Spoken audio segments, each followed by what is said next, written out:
It's coming home. It's coming home. It's coming. Football's coming home. It better come home. It better be Panama. That's all I'm saying. Football's coming home.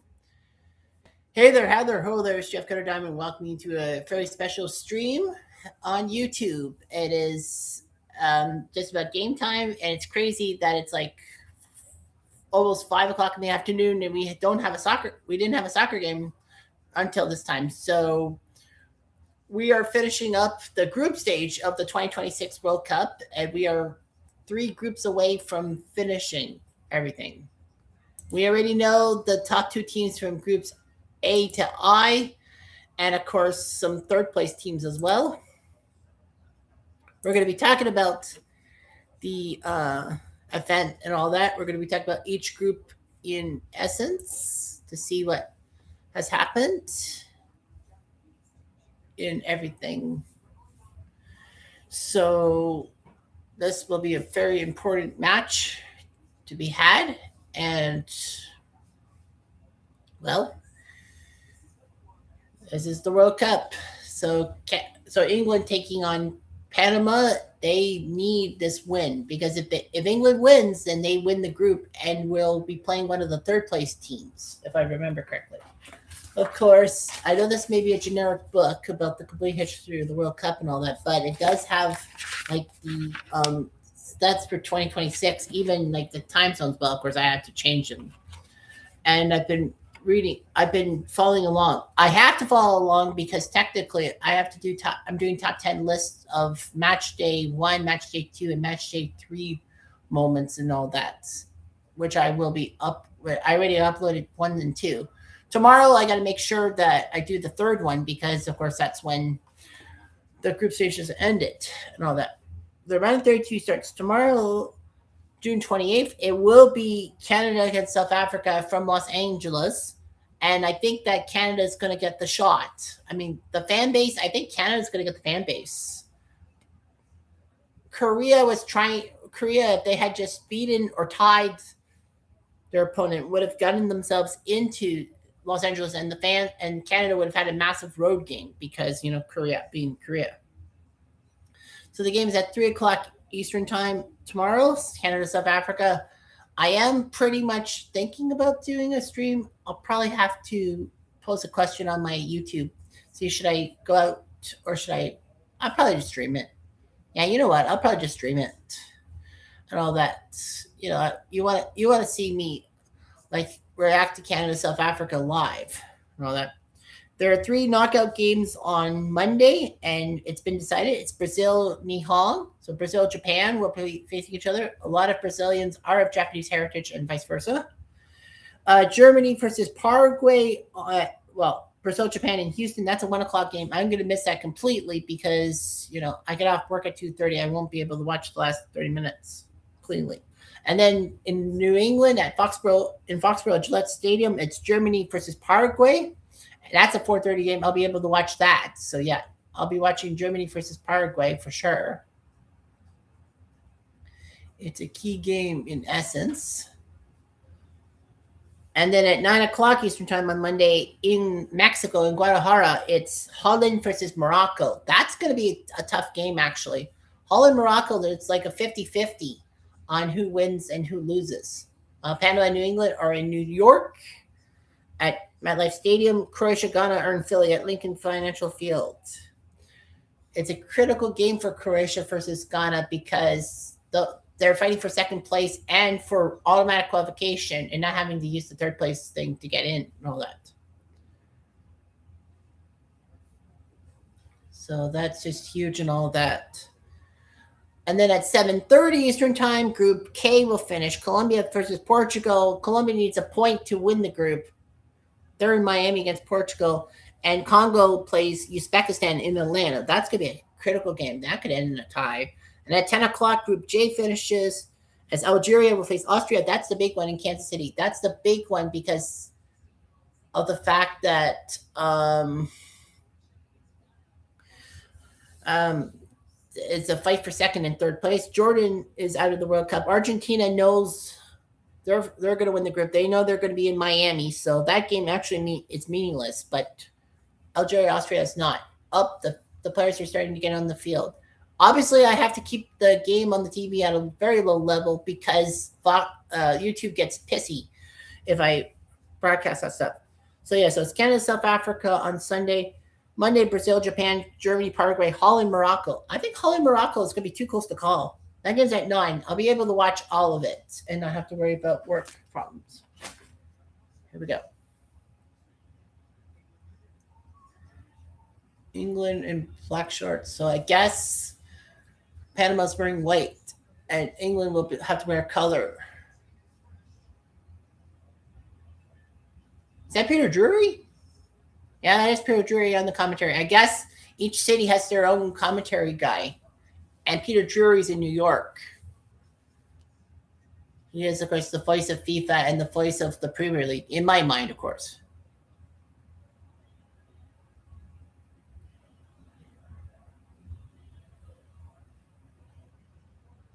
They're going to do the national anthems. Of course, you'll see me rise and all that, but we got to do the anthem. And you'll hear me sing the anthem. Man, the driving rainstorm in New York. We're dry in Kitchener.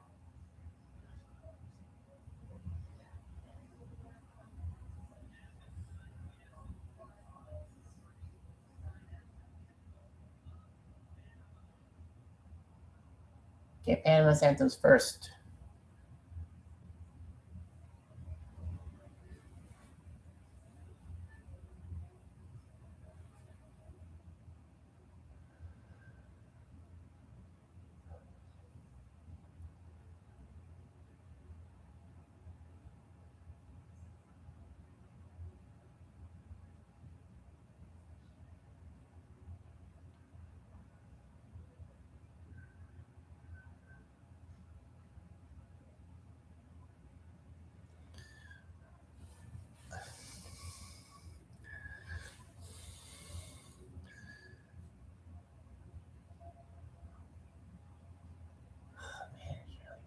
It is really raining in New York. Well, it rained for a good portion of the week in Kitchener. Now we're getting sunshine. We're supposed to get up to 33 Celsius by Tuesday, which, I hate warm weather. I really do.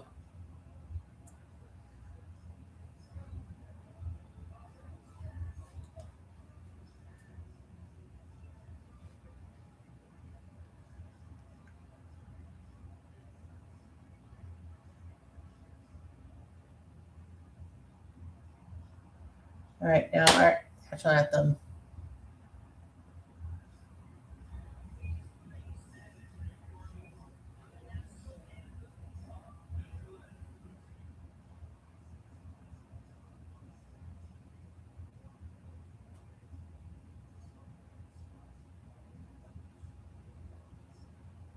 God save our precious King.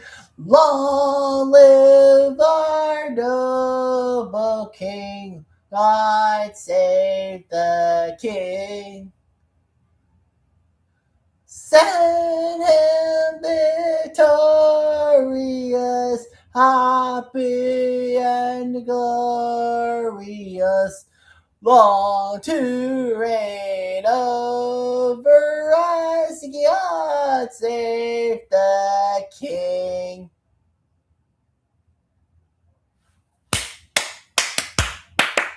England! England! Let's go. We need this W because we're tied with Ghana in points, if memory serves me right. Group K. No, sorry, Group L. Yeah, we're tied with Ghana with 4 points. A tie doesn't help because even if Croatia beats Ghana, who are lower in points, Croatia will win the group. So England needs a win. Well, if they tie, then they need Ghana and Croatia to end a tie. A win by anyone else would put England down in second and put them in Toronto. I wish I had the money to go see the England team in Toronto, but anyway. Yeah, Ghana knows they're in. Yeah, I guess you're right because Ghana has 4 points, so does England, and the third place teams practically have 4 points. 4 points are practically in. So yeah, Ghana is safe as houses. with England. In Group K, Colombia and Portugal are safe as houses. In Group J, Argentina is the only one that's safe as houses. Austria and Algeria are going to be fighting for second place to qualify. Yeah, Austria and Algeria, that's going to be a big one. Because Austria knows a tie gets them automatically, and then Algeria will have to sweat it out. If they tie, they're safe, I think. Yeah, I think 4 points will be enough to qualify. That ranking third place teams. There are 4 teams at 4 points, and there's guaranteed 3 groups, so that's 4 points. So 4 points is safe as houses. Well, so Sweden, Ecuador, Bosnia, and Paraguay are in at 4 points. And if third place teams are 4 points or more, then they get themselves. Qatar officials in Philly, Drew Fisher of Canada and his crew are doing Croatia-Ghana. It probably the best thing for Canada in a sense is that England wins and Croatia wins too, because then Croatia, with their second place in Group L, will face second place in Group K, and that game is in Toronto next Thursday. So that'll be interesting. Yeah, so Sweden, Ecuador, Bosnia, and Paraguay with 4 points are safest houses for third place teams. Senegal is also safe. They have the best goal differential right now. Uruguay is pretty much gone. So Uruguay, third place in Group H, are done. Scotland still has to sweat it out. They're outside the top 8. They need a lot of help and all that. DR Congo and Algeria are also outside the top 8, but they have yet to play their third games. So anyway, that could be big.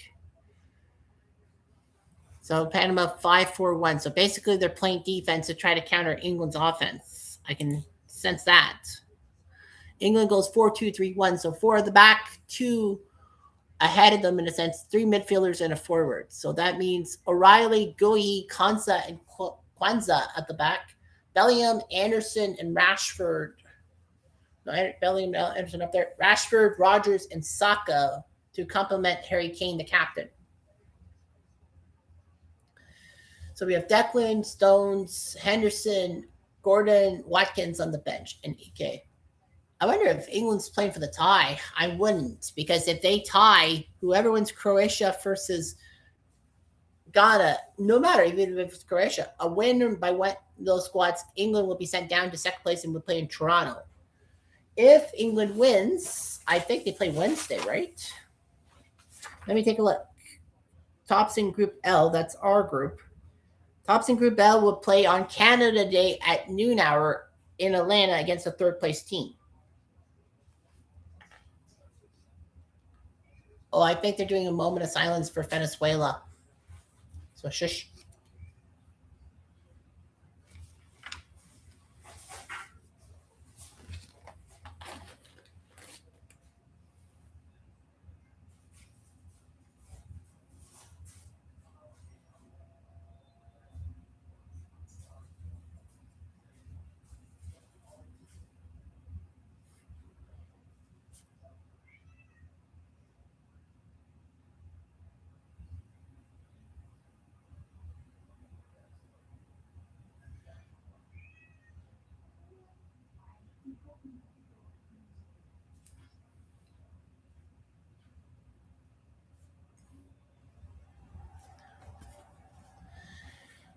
Yep, the silence, because Venezuela suffered a massive catastrophe on Thursday with a pair of earthquakes in the early morning and all that.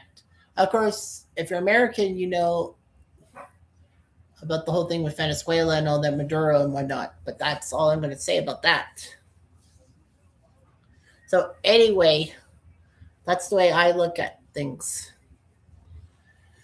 England in red, Panama in white. England must win to win the group and avoid, second place in Group K. That could be Portugal. I mean, Colombia needs a point to win Group K in their match against Portugal tonight. Because Portugal could end up playing England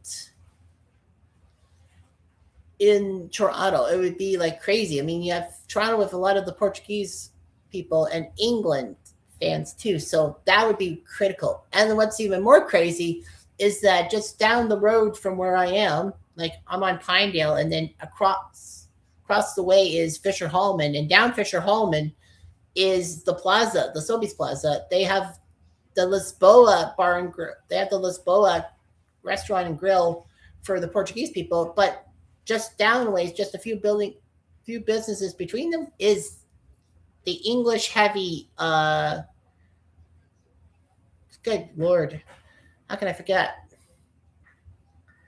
You know the place.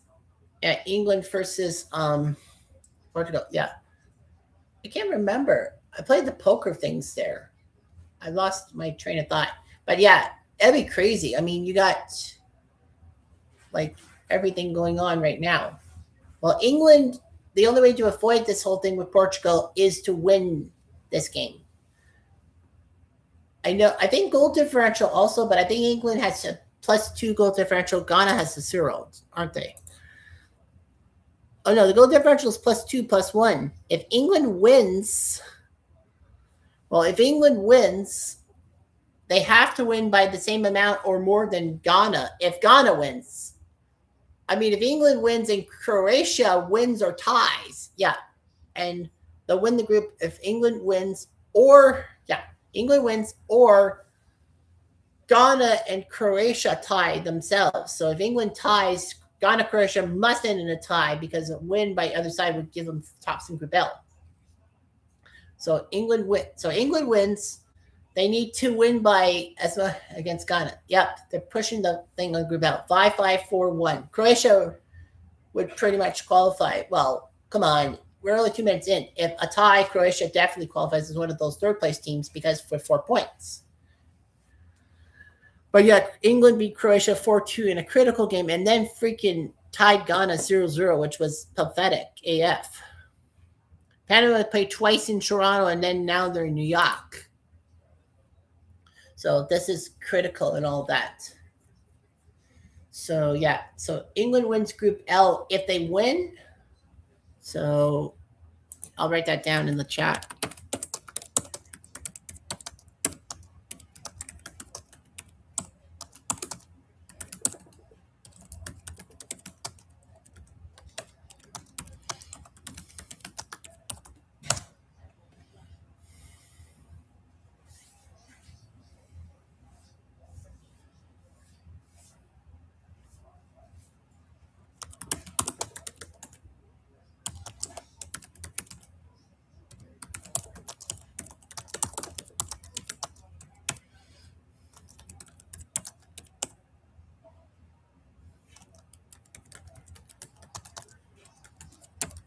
Sure.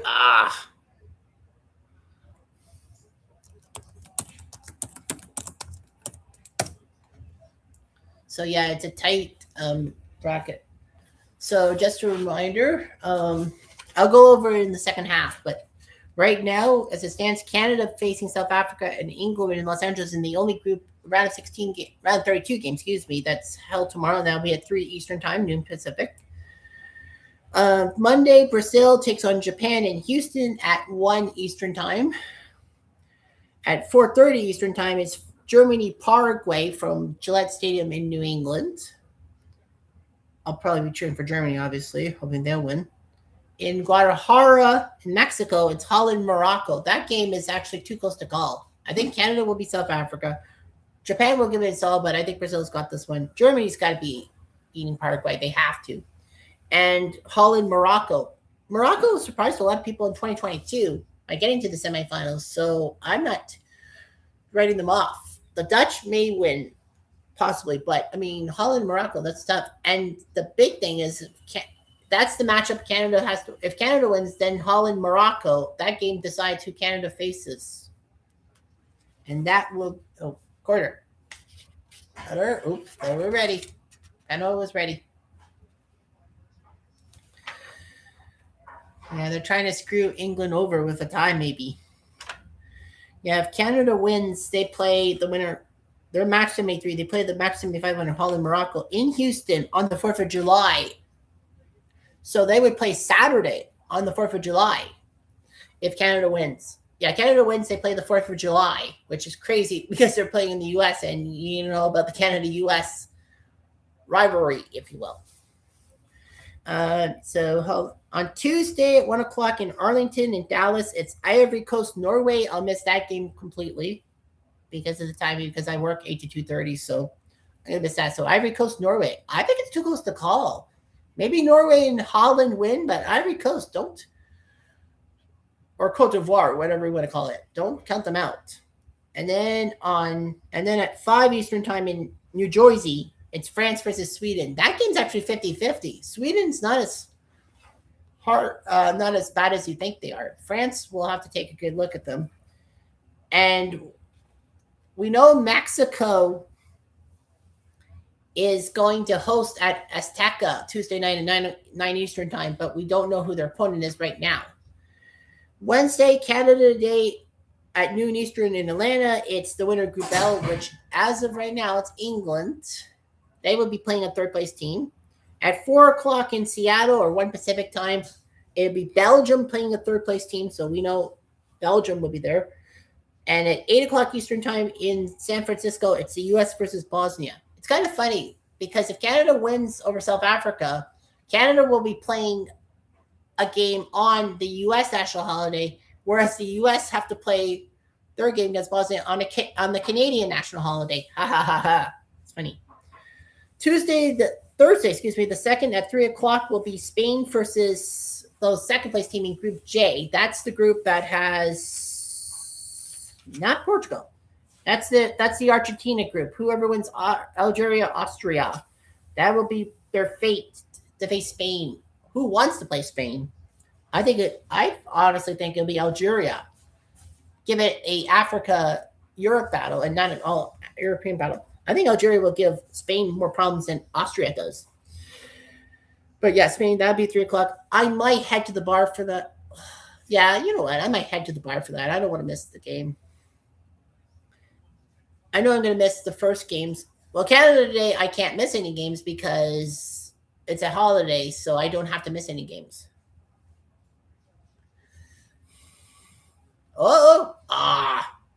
Terrible shot. Oh, well. Then at 7 Eastern time in T-Dot, it's the second place team in Group K and second Group L. As of right now, it's Colombia. It would be Portugal and Senegal facing each other. But Croatia, come on, Croatia has to beat Ghana. I mean, Croatia is big. And, if they take second place, that'd be even better. I mean, I think you would rather play in Toronto than Atlanta because Atlanta does not have a Croatian population like Toronto does, to be fair. So, yeah, right now it would be Portugal, Senegal. But, of course, goals could change anything. And then Thursday, for some effed up reason, they decided to have the third round of 32 game on Thursday at 11 Eastern time, 8 Pacific. Now, if Canada had actually tied Switzerland, that would have been critical. I was going to do a Canada stream anyway. But the problem, of course, is that the game starts at 11 Eastern, 8 Pacific. And I start work at 8 o'clock in the morning. I would have little sleep, all that. I usually wake up around 6 o'clock to get ready for work. Okay, great. That's a corner. So, yeah, Switzerland will be playing a third-place team. On Friday, there are 3 more round of 32 matchups. 2 o'clock Eastern time in Arlington. It would be Australia, Egypt. So I wouldn't be too concerned about missing the second half. But I think Australia and Egypt. I mean, Egypt, that's a shocker. Argentina plays Cape Verde. The massive Cinderella is Cabo Verde, or Cape Verde, as I call it. They have to play Argentina Friday at 6 o'clock in Miami. I mean, it's basically David versus Goliath. Man, the rain's really pulsating in New York. Shot? Nope. Freak. And then at 9:30 Eastern time in Kansas City, it will be the winner of Group K. That's right now Colombia playing a third place team. Colombia, Portugal, if you will, in Kansas City. So from tomorrow to Friday are the round of 32 games, and then Saturday, 4th of July starts the round of 16, 2 per day, right? Yep, 2 per day. One will be Saturday at 1 o'clock in Houston, and then next Saturday at 5 o'clock in Philly will be the second round of 16 match. And then on next Sunday, 4 o'clock and 8 o'clock. 4 o'clock would be in New Jersey. 8 o'clock would be Mexico City at Azteca. I think that's where Mexico would be, right? Yeah, Mexico is scheduled to stay in Mexico if they win. The United States, if they win their match, will go to Seattle for the round of 16. But yeah, Mexico. And then next Monday, 3 o'clock and 8 o'clock, you got Dallas and Seattle. So I'm just trying to think right here. If England does win the group, there will be match 80. They would play on Sunday night. They would play Sunday night the 5th against the winner of match 79, Mexico. So England wins the group. They could play Mexico. Oy vey. That would be critical. Oh boy, that would be big. England versus Mexico. Mexico. Yeah. England wins the group and wins the round of 32. They got to go to Mexico, assuming Mexico wins theirs. Well, I mean, if they do take second in Group L, they are in match 83. They would play Arlington on Monday at 3 o'clock. Personally, that might be better in a sense because, then I can just rush off after work on Monday the 6th, on Monday, and watch and go to the pub and watch the game. Oh, you gotta be careful, Pickford. Don't be cranky with that one. Yeah, Seattle, July 6th. That would be a Monday game, 3 and 8.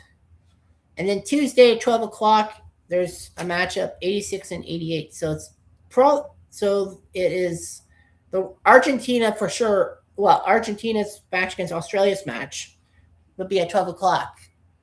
And then the last round of 16 is 4 o'clock in Vancouver. It could potentially, if Canada had won that thing and then Canada played that game would have been in Canada. So it's Switzerland versus possibly maybe Portugal or Colombia. That could be big at 4 o'clock in the afternoon on the 7th. And then they'll have an off day for the first time. Wednesday would be an off day, which is shocking. Then Thursday, Friday.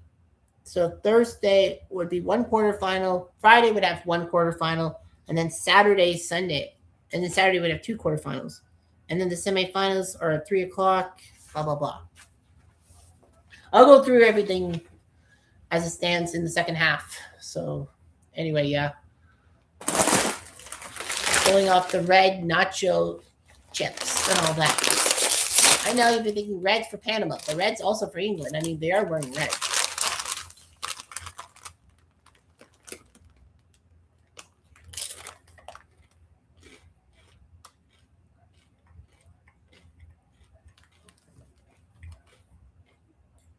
Don't shoot me, FIFA. I know technically Doritos and Pepsi are not FIFA sponsors. Doritos would be Lay's and Pepsi would be Coca-Cola. But I don't give a shit. Yeah.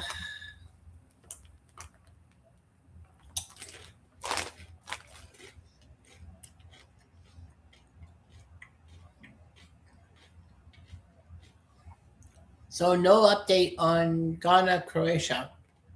They'll show on the screen.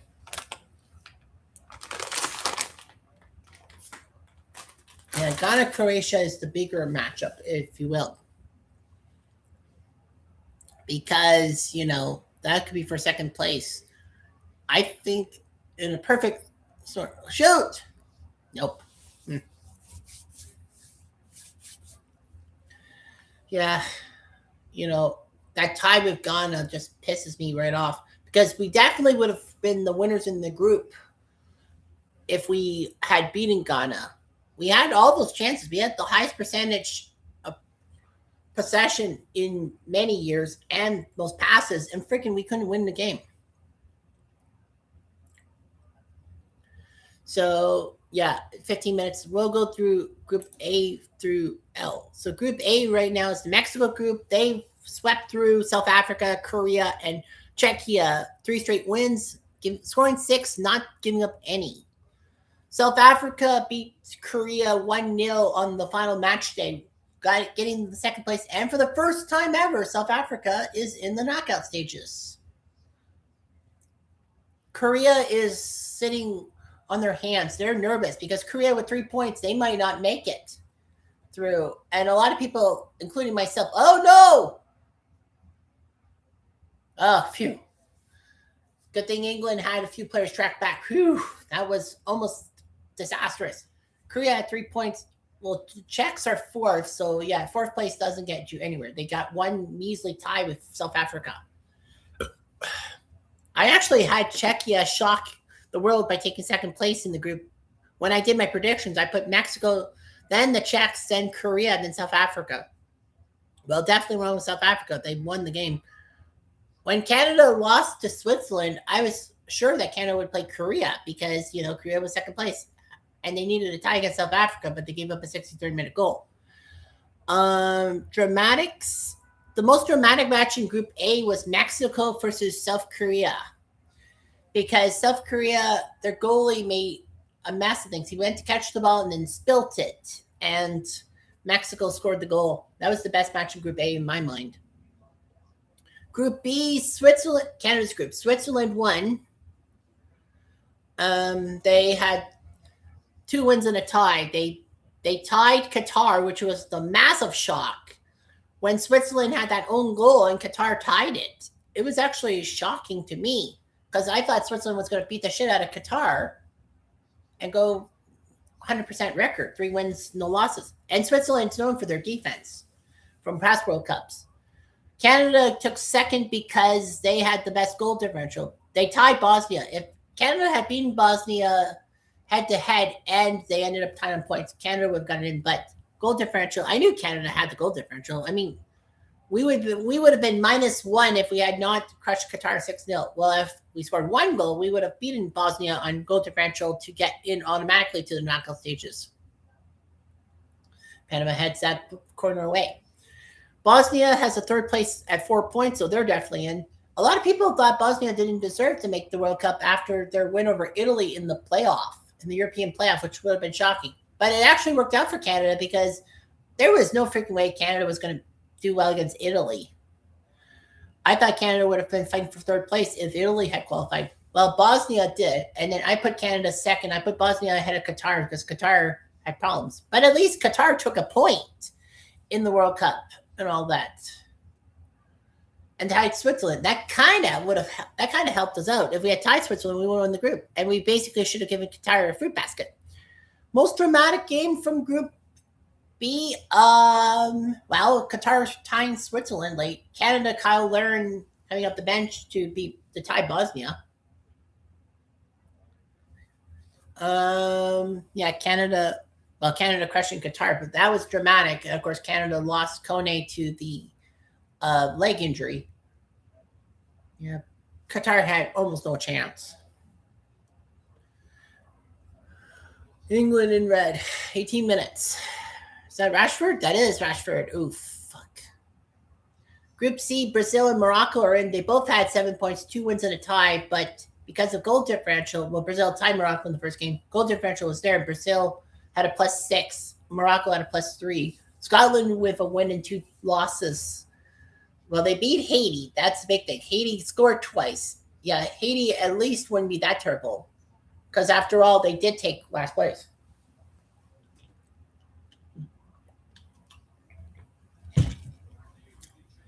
So, anyway. Yeah, so Brazil taking on Haiti. Well, Haiti, no points. At least they scored twice. That was the same. The other time they went to the World Cup in '74, Haiti scored twice, including once on Italy and Dino Soft, which was unbelievable. But yeah, Haiti scored twice. But none on Brazil or Scotland. They scored twice on Morocco.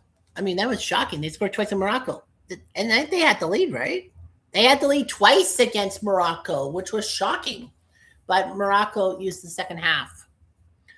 Best game of the set of Group C, in my mind, I'm going to probably say Scotland beating Haiti 1-0 because Scotland, this was the first time they won a World Cup game since 1990, 36 years. So yeah, Morocco-Haiti was a gigantic one too. Brazil beating Scotland 3-0. Scotland had no chance. I think being blown out by Brazil is going to fuck them up. I mean, they lost by 1. They would be a -1 goal differential. Yeah, Scotland won 1-0 on Haiti. They only scored 1 goal on Haiti, which I think will ruin them. So Scotland is hanging on by a thread too. Like, they're not in or out. Haiti's obviously out. Yeah, Morocco, 2 wins and a tie. Big. I think I picked that group. I did. I said Brazil, Morocco, Scotland, Haiti. In Group D, the Americans won. Australia beat Paraguay on goal differential to take second place in the All-American qualifier. Paraguay's 4 points, enough for third place and to get in as one of the third place teams. Turkey had a win and 2 losses. They should hang their head up high. I mean, this is the Group D is the first group of the 4 from A, B, C, D to have everyone win at least a game. So at least Turkey took some points. Although the Americans were basically putting their B team in there. I wonder, hopefully for the Americans, that doesn't bite them in the ass. Best game of the tournament? Well, it's got to be Turkey versus the United States because, Turkey was not expected to win against the Americans and all that from 70,000 fans. Paraguay and Australia had a dismal 0-0 tie. Group E, we know that Germany and the Ivory Coast were 1-2. Germany beat the Ivory Coast head-to-head and had the better goal. Oh, shoot. Should have passed to the left. Frig. Frig. Like, honestly, yeah, so Germany beat Ivory Coast. Well, Germany beat Ivory Coast by goal differential anyhow, so they would have been first anyway. I know head-to-head they beat the Cote d'Ivoire, but they were first place anyway. So they put up their 6 points. Ivory Coast was 6 points for second, 2 wins and a loss. Ecuador, 1 win, 1 loss, 1 tie, 4 points. They qualified with 4 points for third place. Carousel with that famous tie against Ecuador. I mean, they scored to tie Germany 1-1, but they gave up 6 straight goals. Now, Carousel tied Ecuador. They had nothing against the Ivory Coast. Pepe put up a pair for the Ices. Hydration break. Oh, frick. Yeah, Ecuador shocked Germany 2-1. That was a gigantic one. Germany were playing their number 1 team, actually. And then Group F. Holland won Group F with 7 points. Japan with 5 for second place. So the Dutch won Group F, 2 wins and a tie. Japan a win and 2 ties, take second with 5. Sweden with 4 points, enough for third place and to advance. Tunisia, 1 and done. They scored twice, but they couldn't handle it. They had a worse goal differential than Haiti, who had 0 points. But yeah, Tunisia was minus 10. Well, they got crushed 5-1 by Sweden. They got crushed 4-0 by Japan. And Holland gave Tunisia some mercy, scoring 3 times. Yeah, so Holland and Japan were in. Sweden took a third place thing. The best game, well, Holland and Japan were always going to be a battle royale. Japan, Sweden as well, but no late game heroics there. Group G, Belgium and Egypt both had 5 points. Head-to-head, they tied, which was shocking for Belgium to lose. They were down 1-0 to Egypt. But on goal differential, they won. So Belgium won. And, of course, after their 2-0 tie with Iran, I basically called them the biggest overrated, underachieving team in World Cup history. Well, I must have woke up something because they crushed New Zealand 5-1 in Vancouver. Lumenfield. And then Egypt and Iran tied 1-1. Unfortunately, that game was controversial because there was an offside call that Iran got wrong. Well, the guy got wrong. Egypt, if it was 1-0, Iran would have lost the point, right? Egypt would have been at 4. Iran would have been at 5. Yeah, Iran would have been at 5 and probably second place and already qualified. Egypt would be waiting for the other results.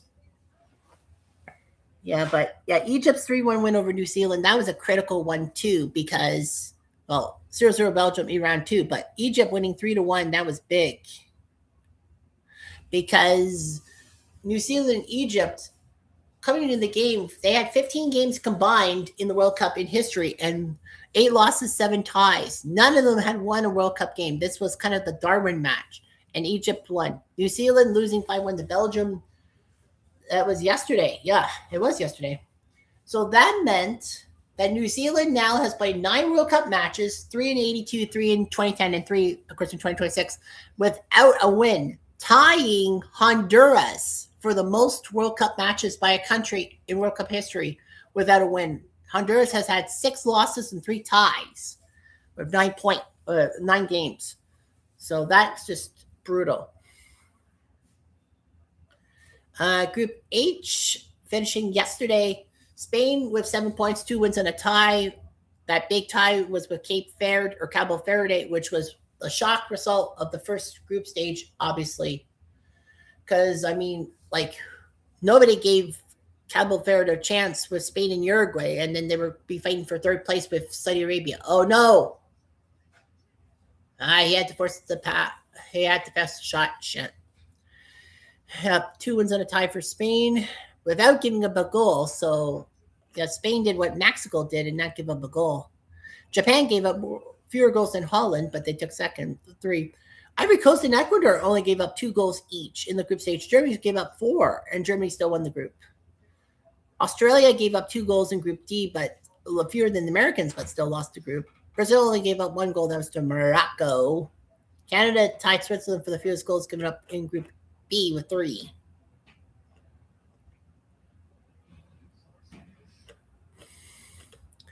So, yeah, Iran has to wait on things right now. So, yeah, that thing. Group H, yeah, Spain gave up no goals, 2 wins and a tie. Cape Verde did what most teams didn't think they would do. They tied all 3 teams. They tied Spain. They tied Uruguay. They tied Saudi Arabia. Well, tying Saudi Arabia was one thing. You kind of figured that might have happened. But yes, tying Spain and freaking Uruguay. Nope, he hit the net, the sign ending for Panama. Yeah, that was a shock. Cape Verde actually was up 1-0 on Uruguay. Uruguay scored twice, and then a Farala goal in the 61st minute tied the game at 2. Only 1 goal on the last match day yesterday. Spain, Bayana scoring against Uruguay. That was big. Because that actually would have given Uruguay a point. They would have been at 3, and they would have been tied on goal differential with Cabo Verde, but they would have got in because Uruguay scored more goals. Shoot!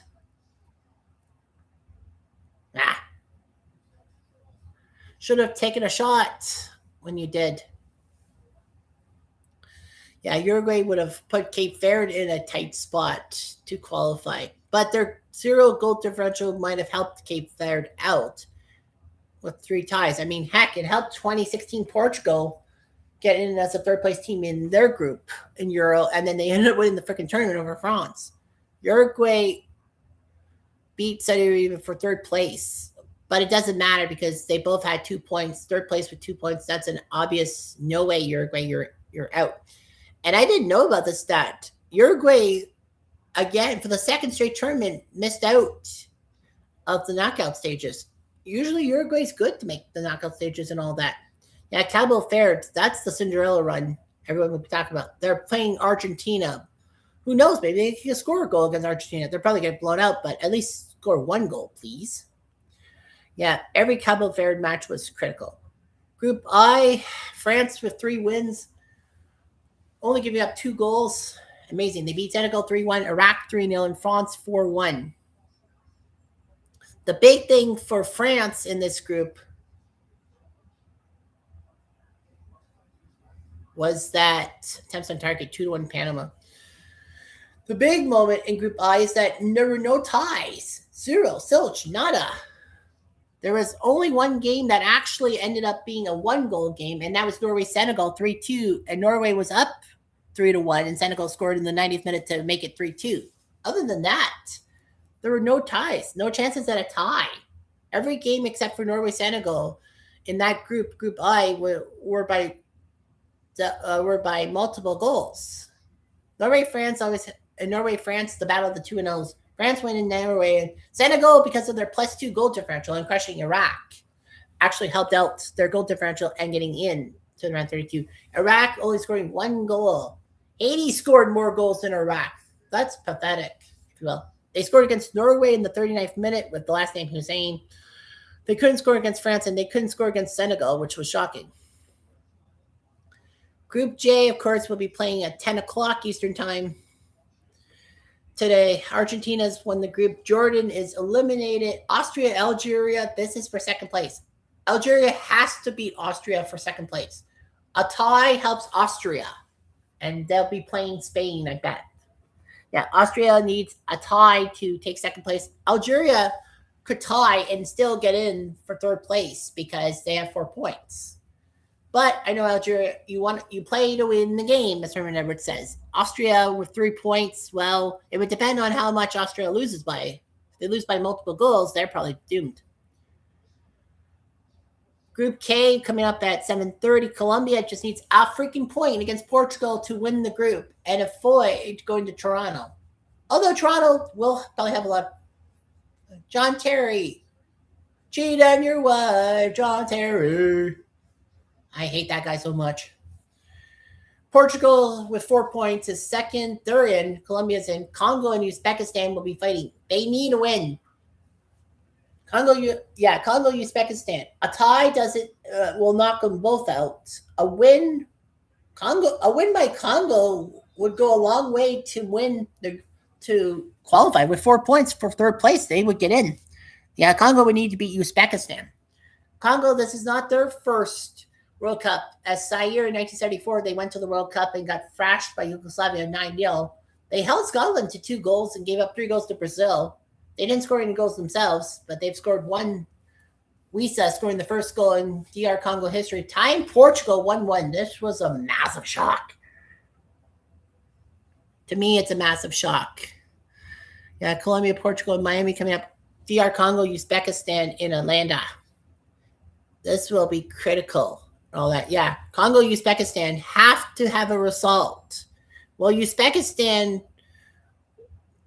will definitely not get it. They have a -7, but if they beat Congo, they'll screw Congo over, and Uzbekistan probably not make it. But at least Uzbekistan will have a World Cup win in their third game and all that. Canada, it took 8 freaking games for us to get a World Cup win. All that. And of course, the England group of Ghana, Croatia, Panama. Panama's done for. But yeah, England, Ghana, Croatia, Panama. Only 8 goals in the first 4 games of the group. Header. Ooh. There's 12 in Group K, and Group J have 12 themselves. So yeah, this was 8 goals combined. This is basically just the goal. England beat Croatia 4-2. Yeah, 6 of the 8 goals were in one match. England, Croatia. Ghana beat Panama 1-0. England tied Ghana 0-0, and Croatia beat Panama 1-0. So basically, it looks like Group L had one match for all the goals. Oh, no! Good. He mishandled it. Whew. So, yeah, Ghana is in 2. Well, 4 points, a tie. Well, even if they lose, they'll have a third place. They'll have third place, and they'll get in. So we know it's Sweden, Ecuador, Bosnia, Paraguay, and Senegal in as third place teams to qualify. Well, they've all played 3 games. All that. Up, Croatia just scored. Ooh, Croatia. Well, I kind of had a hunch Croatia would be ahead of Ghana. So that means Croatia wins the group with England's tie. England would take second, go to Toronto. Ghana would qualify for third place. But yeah, it would mean that Croatia would be going to Atlanta instead of Toronto. It would be crazy. Well, England would be playing in Toronto. But you got to remember, there's still time. We're only in the 34th minute.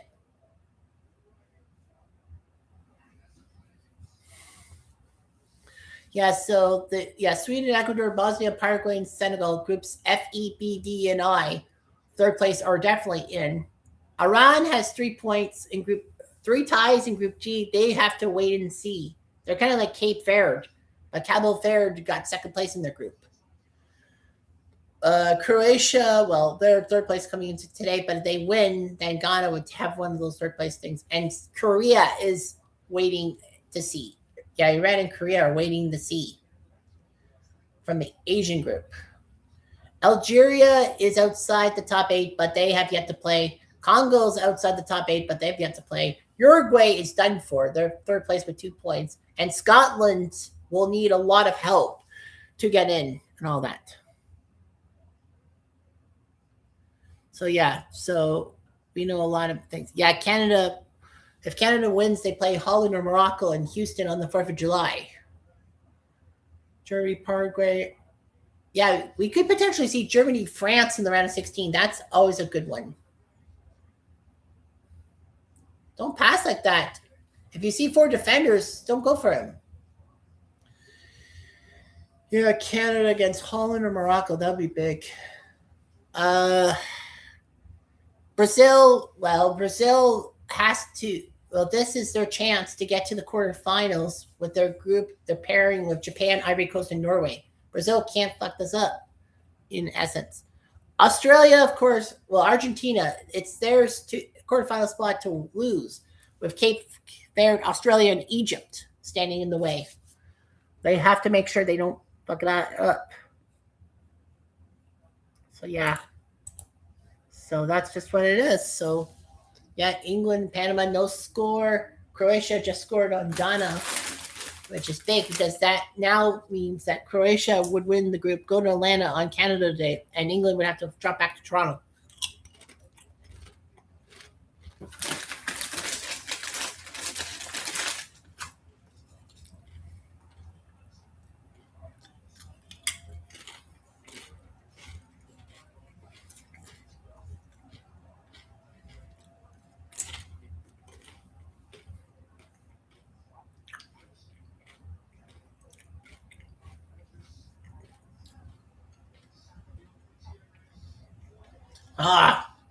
He tripped. No, he tripped. He tripped. He tripped. Yeah, the English player tripped. Header. Ooh, they saw that coming.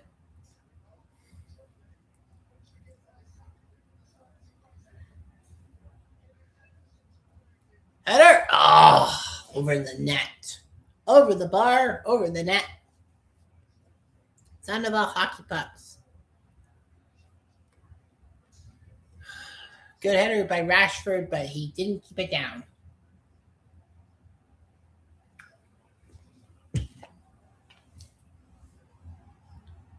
Yeah, England would be playing in Toronto. Croatia would be playing in Atlanta on the 4th of July.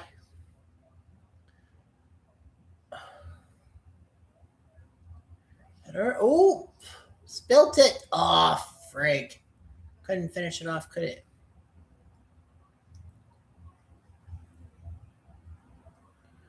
England won the ball, but it turned over. Man, this is vexing and all that.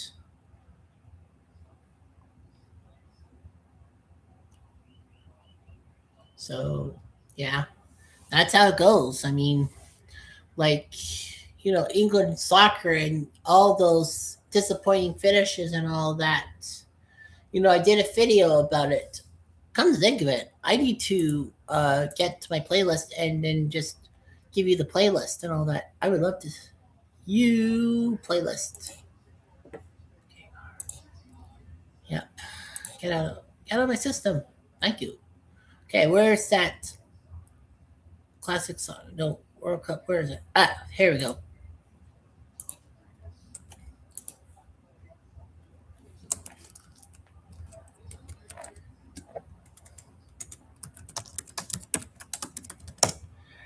So yeah, the playlist with my 2026, I basically gave a primer early edition about the draw and all that. I think I should change that one.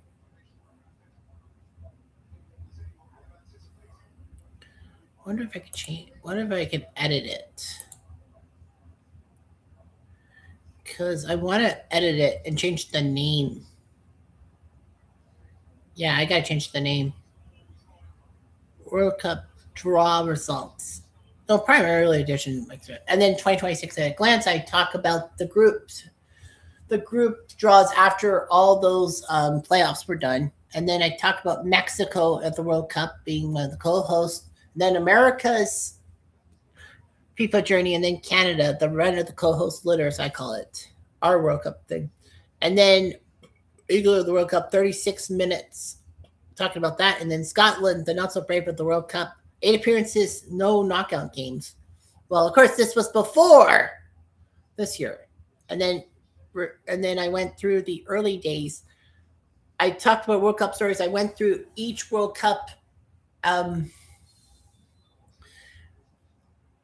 in certain centers, and then from the 30s to the 60s, I talked about the World Cups and all that. And then the middle one was 70-98. And that was when, the World Cups changed from 16 down to 32. And then World Cup 39 was the Cups in the new millennium, all the World Cups from 2002 onwards. And then I gave my World Cup predictions. I'll be perfectly honest. I mean, I've got two group. I've done my checks and all that, and I've gotten two groups. I think it's two groups perfectly correct. Group A, I did not. I got Mexico first. I got Korea third. I picked Czechia second, which was kind of weird. Group B, I picked correctly: Switzerland, Canada, Bosnia, Qatar. Group C, I picked perfectly: Brazil, Morocco, Scotland, Haiti, in that order. Group D, I picked the Americans at number 1. And I picked Turkey to shock Australia to be number 2. I mean, a massive dark horse. I almost went when my gut and said Australia over Turkey. Then I would have had, second place. Then I would have been right with 1-2. Paraguay I picked to be 4th. The run of the litter, but Turkey was the run of the litter. Group E, I picked right down the nose: Germany, Ivory Coast, Ecuador, Curacao. Group F, I picked perfectly: Holland, Japan, Sweden, Tunisia. So that's 4 perfect groups out of 6. And then Group G, I got Belgium in first and New Zealand in 4th, but Iran and Egypt were switched. Group H, I only got Spain first. I said Uruguay was 2nd, Saudi Arabia 3rd, Cape Verde 4th, but Cabo Verde took 2nd, Uruguay 3rd, Saudis took 4th. And Group I picked 1st and 4th, France and Iraq perfectly, but it's got Senegal and Norway switched. Group J right now is Argentina, Austria, Algeria, Jordan. If Austria wins or ties, then I got that group right up the nose. I know Argentina's 1st and Jordan's 4th, so I got that right off the nose. Group K, I have Portugal, Colombia, Uzbekistan, and Congo. If Portugal beats Colombia, then at least I have 1-2. Group L, I had England 1st, Croatia 2nd, Ghana 3rd, Panama 4th. If England wins their game, then I would have that predicted correctly. We'll have Panama 4th. Yeah, I don't think Panama can catch 3rd place, right? No, Panama can't catch 1st place. Can't catch 3rd place. So, yeah, Panama 4th place, I got that right. So, yeah, there's a lot that happened. And then, I went through the coefficients and predicted. I had Canada predicted to play Czechia. Well, A2 versus B2. But obviously, I got that wrong. What did Canada stuff? I got U.S. against Algeria. I picked U.S. Algeria, but no, it's U.S. Bosnia. So it's actually a better game for the Americans. And Mexico, I got them facing Scotland. Well, here's the thing. Scotland has to bite their fingernails. We're almost done. Yeah, don't want that. So yeah, there's a lot of changes going on here. Yeah, I'm busy. I had to do out of the park baseball today. Like do that game of the day. I had to do tennis because I still have to do golf, but I will do that during halftime of the 7:30 games and all that. Although I can kind of do it. I can kind of do it as a halftime show for this one because you won't see the actual gameplay, but you'll hear my commentary and all that. Could do that. Or play Club Pogo for the 15 minutes of halftime. That's probably what it is too, but yeah, England has to score goals. Like, honestly, winning 1-0 will be good enough, but still, like, this could be disastrous for England. As an England fan, I know damn well about disappointment and all that. I'm full of disappointments. I mean, the Leafs disappoint me almost every year. The New England Patriots kind of disappointed me not winning the Super Bowl. The Blue Jays, well, that's a massive disappointment. After all, we were up 3-0 in Game 7. And then the Raptors, well, the Raptors are the Raptors. Like, I don't expect much from them. Although, I mean, disappointment-wise, I wasn't disappointed earlier this month because that was when the Kitchener Rangers won the Memorial Cup and are the Canadian Junior Champions. I even went to the parade. I actually went to a championship parade. I know a lot of my Blue Shirt Underground friends who are Knicks fans went to see a parade. Of course, the Knicks beat the Spurs in the NBA Finals, and the NHL championship went to Carolina. Oh, you got bundled.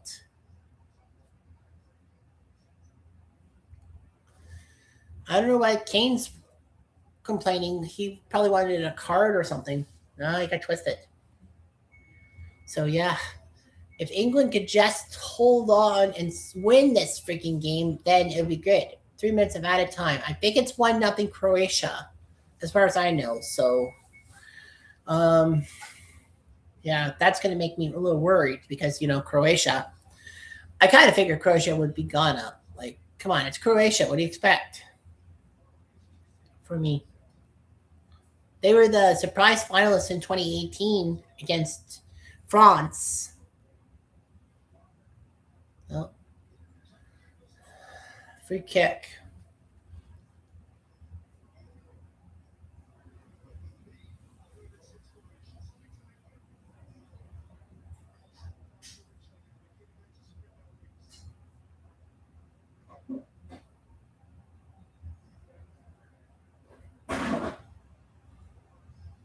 Rashford's got to do something here.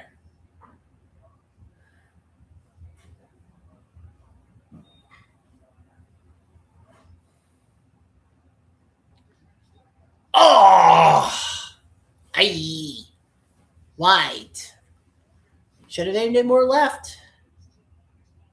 Well, he tried to spin it, but it didn't miss by much though. I'll give Rashford that. I'm a little nervous here right now. I have, of course, tomorrow morning got to do the top 10 match day 3 moments. I've got 7 that are completely there that I know I've got to write that down, and then 3 more I got to worry about to get to 10. And then probably Sanodo. Thank God for Pickford. I was about to say Pickford better not have missed that play. Looks like we are going to halftime. No score. Looks like it.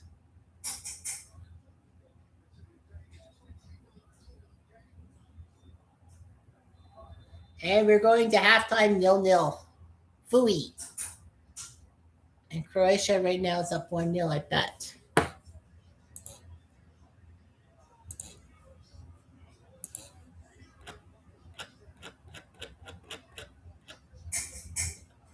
Yep. I've never been for. Oh, they haven't set up the.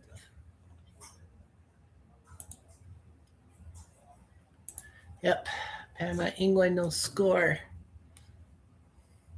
And I think that Croatia is winning 1-0.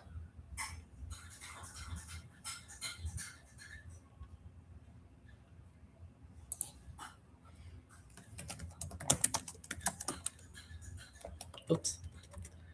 Yeah, sorry. Somebody's asking me. I posted on Facebook about Alex Bilecki. He's from the Kitchener Rangers, and he got drafted by my team, the Toronto Maple Leafs, my NHL team.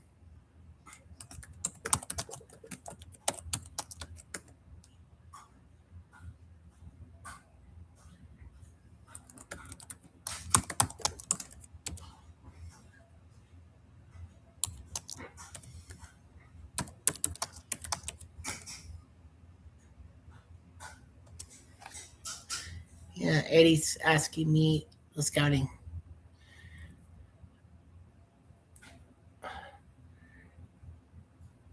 Uruguay cancels team's private flight after World Cup elimination. So now everyone will have to go on commercial.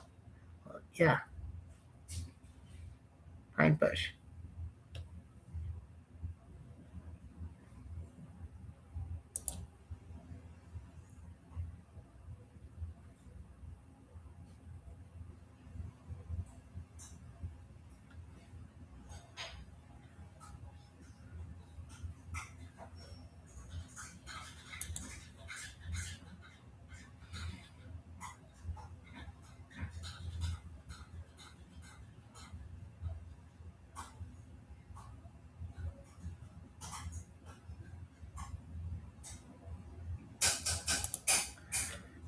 They're talking about everything. They gave an A to Gavin McKenna's pick for the Leafs. So the Leafs drafted McKenna, Bilecki, McKenzie, Olsen, Gunnarsson, and Asto Plemons. So we drafted a couple of goalies from overseas. Yeah, FIFA. Yeah, got us. Of course, is up 1-0.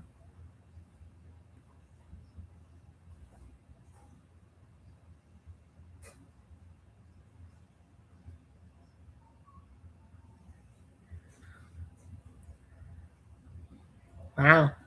So when Uruguay wins a game at a World Cup since 1990, it's with Luis Suarez.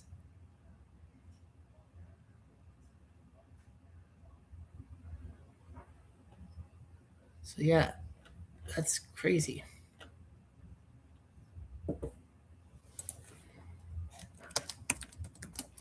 Martin Can, my buddy from across the pond, says, "Come on, England, this is really shit." I agree. Yeah, Leafs now have $20 million in cap space and all that. Oh, Mel Brooks is 100 years old today. And I know. He sent a photo. Yeah, I better copy the image and give that to Bill. New friend suggestion. I don't know. Mel Brooks turns 100 years old. I can't believe that's today. Nice. Ethan McKenzie from the Edmonton Oil Kings. Okay. 7 African teams out of 10 have reached the knockout stages. And 2 of them still have a shot to qualify. Tunisia is the only African World Cup team that's definitely gone. Algeria needs a tie against Austria to make it 8 African teams, and then DR Congo needs to win because that gives them 4 points as well, and they're in.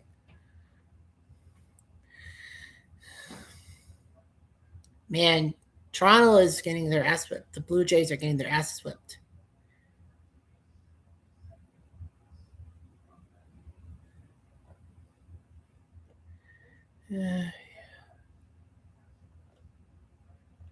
Yeah, it's just shocking that Sami Zayn is the new undisputed champion of the WWE. Yeah, so I'm just going to play Club Pogo for about 10-15 minutes. I've got some kind of thing I got to worry about. Yeah, they got this challenge that you have to do so many things and all that. So yeah, so I'll just do that. I'll just do that for now. Don't worry, it won't. It's not. The sound's not on. I'm just gonna give you some of my music, my halftime musings. You don't want my halftime musings, actually. Just kidding.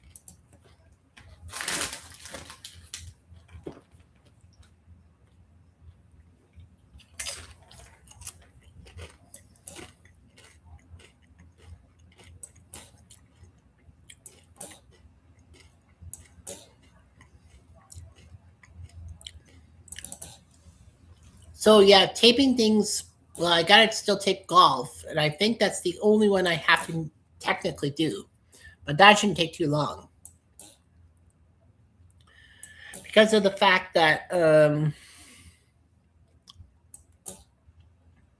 gotta do HD golf. I think that's the only one I have to do that I'm not like inclined not to do. Yeah, 2nd and 10 I already did. I did OOTP baseball, time travel tennis I did. PC replay baseball I did for today. Golf I don't. Yeah, tomorrow's going to be crazy because of my commitments and all that. Because I'm committing to a FIFA World Cup top 10, which I got to release tomorrow. I'm committing to, kind of have to commit to a golf thing. I mean, a boxing thing. I do my tournament of like 19 Spirit of 1976 stuff. I'm in a group called the Spirit of 76 when we do sports projects due to 1976. I do a boxing thing every Sundays and all that. So that's just the way it goes.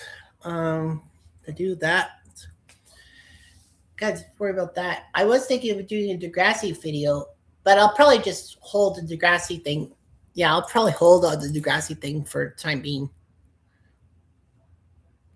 Yeah, I'll hold on that Degrassi video thing probably till Canada Day. I don't know. Because that's going to be a lot of time, too. I got to do top. Yeah, I got to do a top 10. I got to do boxing, and I got to do boxing, sorry.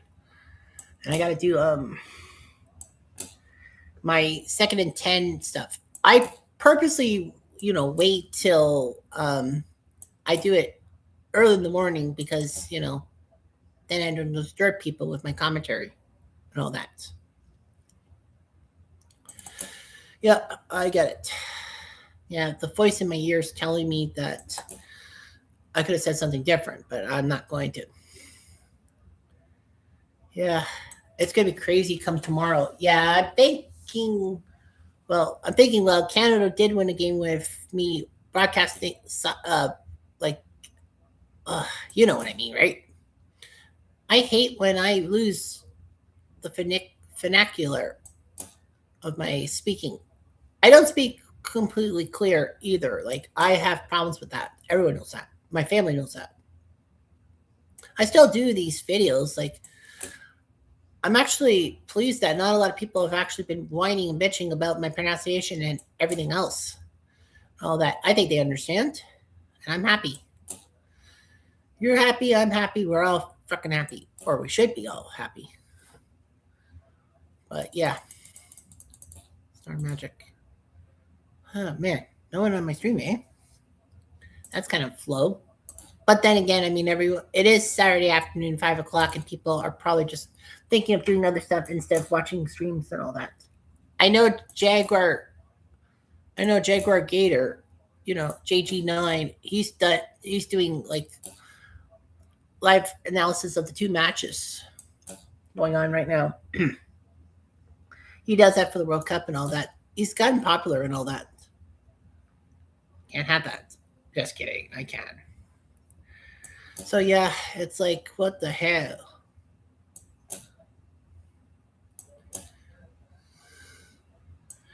So yeah. Yeah, tomorrow's gonna be interesting. Start taping. I'm gonna try to start taping at 7 o'clock and all that. Well, the top 10 should be about 15, 20 minutes tops.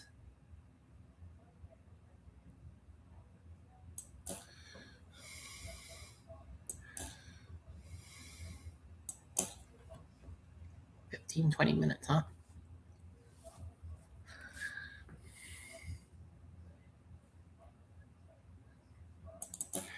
Say your name. Yeah, so I got that going. I think I'll start taping at 7:15, and then by 9:35 I have to scoot because I got to get ready for church and all that. I got to get groceries sometime tomorrow. I think I'll go get groceries tomorrow around 1 o'clock. I'm gonna probably grab some brewskis. Yeah, I'll grab some brewskis. I got to make sure I have my passport with me, because my passport is my ID for alcoholic beverages, because they will card you despite my age. All that. Yeah, so is the big store in Canada, one of the big grocery stores in Canada. And obviously you have to have ID because that's the way it goes. Everyone must be checked. I don't know what brewskis I want to buy. I know Michelob.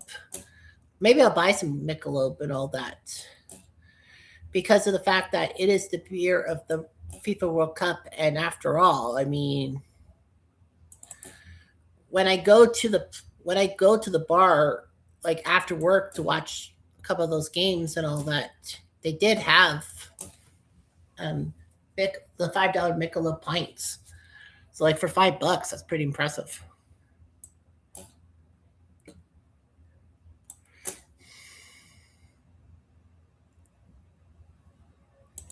So yeah, a lot of things happening for reasons.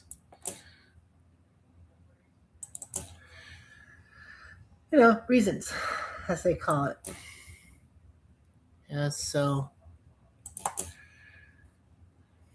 yeah, Mel Brooks is 100 years old today. A lot of these celebrities are turning 100 years old and all that. I mean, Kirk Douglas was 100 years old before he died. Every Simpsons fan knows his appearance on The Simpsons was Chester J. Lampwick, who was debating that Itchy and Scratchy stole from him and all that. And Bart kind of proved it. Unfortunately, he screwed up and everyone lost the cartoon, all that.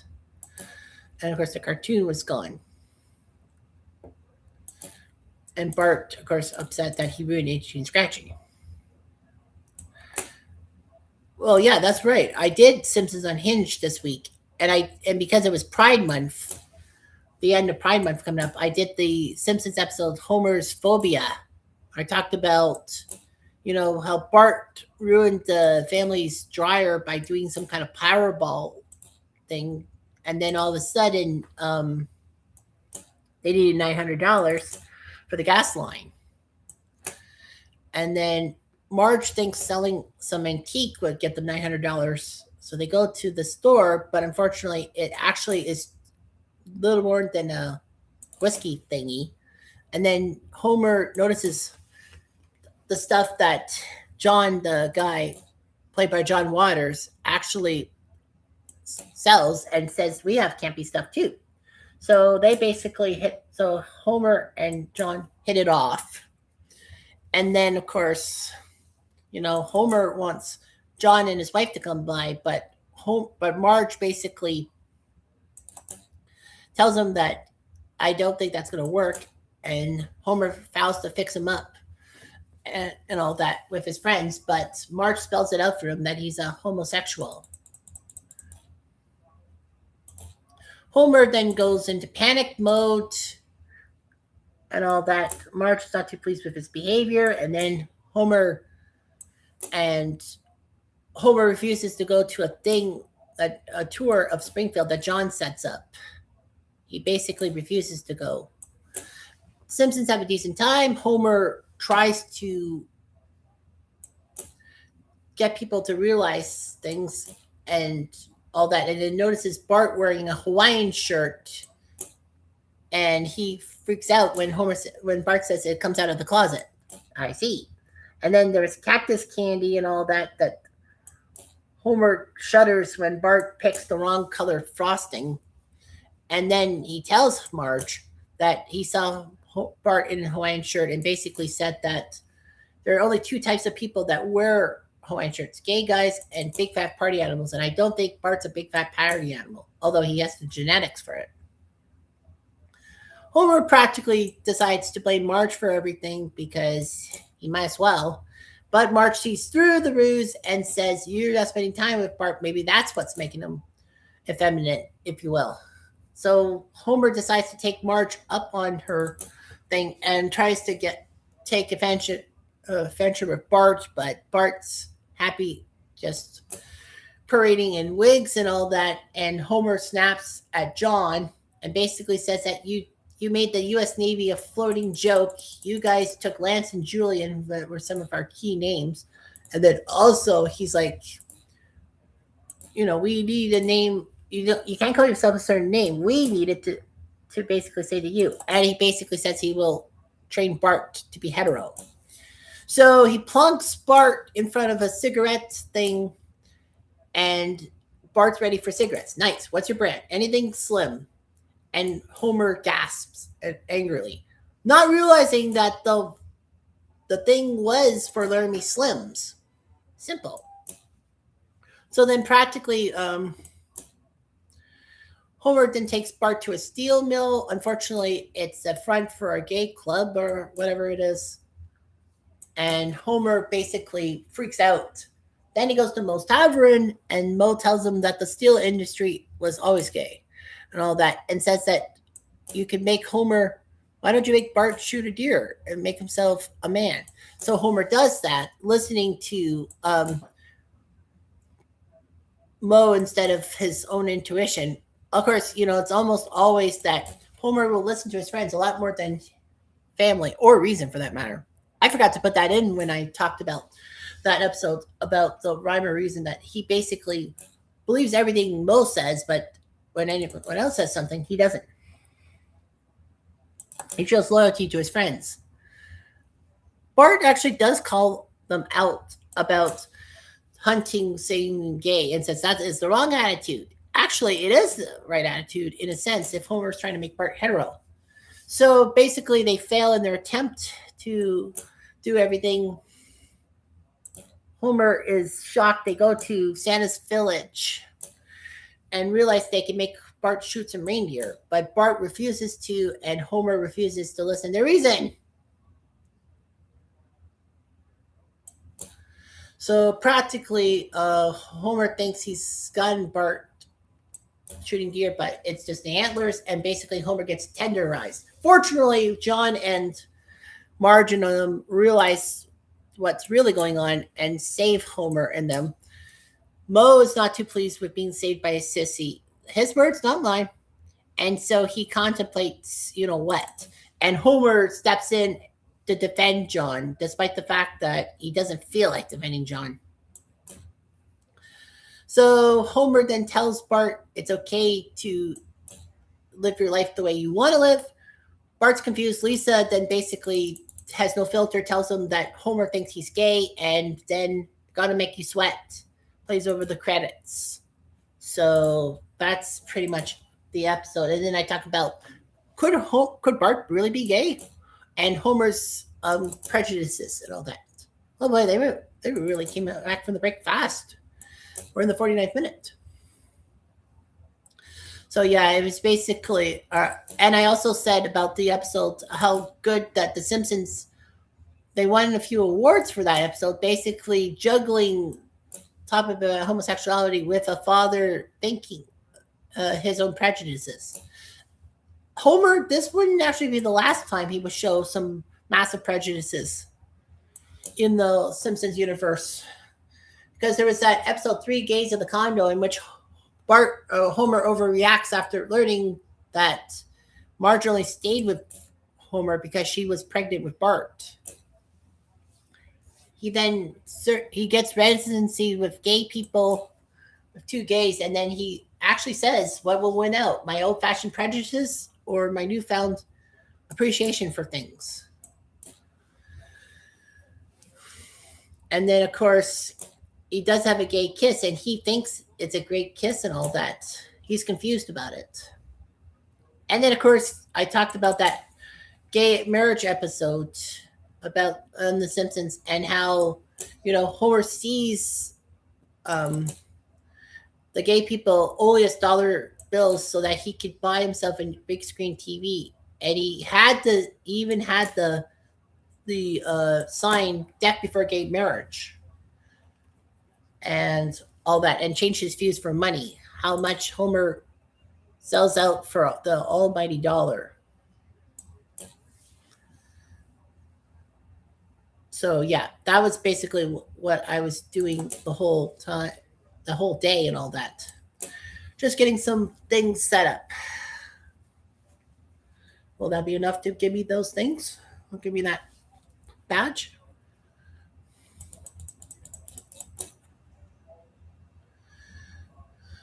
There we go. I got the spins. Yippee. 3 spins. Give me some good things. Claire Hart, focus. I hate that game. I should have went. I was hoping for the 1,000 pokies. Merge Academy, fuck that. I would have wanted the 1,000 pokies. And a mustache from Bejeweled Stars. Shoot! Oh my gosh, how do you miss? Did the goalie get it? How the frick do you miss that? Well, they said corner. Did he have a shot on it? No. Yeah, I think it was off the Panama player. Yeah. Oh, he went to shoot it one way and then it went off the Panama defender. So it almost was an own goal.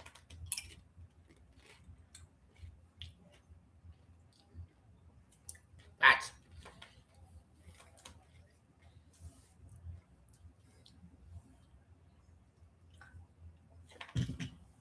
No, I thought it was off the Panama player.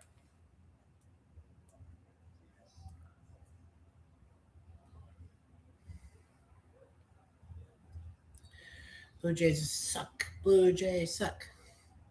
Man, the Blue Jays are just frustrating. You win the American League, and everyone wants to come to Toronto. Even Okamoto, we swiped him from some other team, and Okamoto has been doing great for us. Other than that, our offense is dried out. Yeah.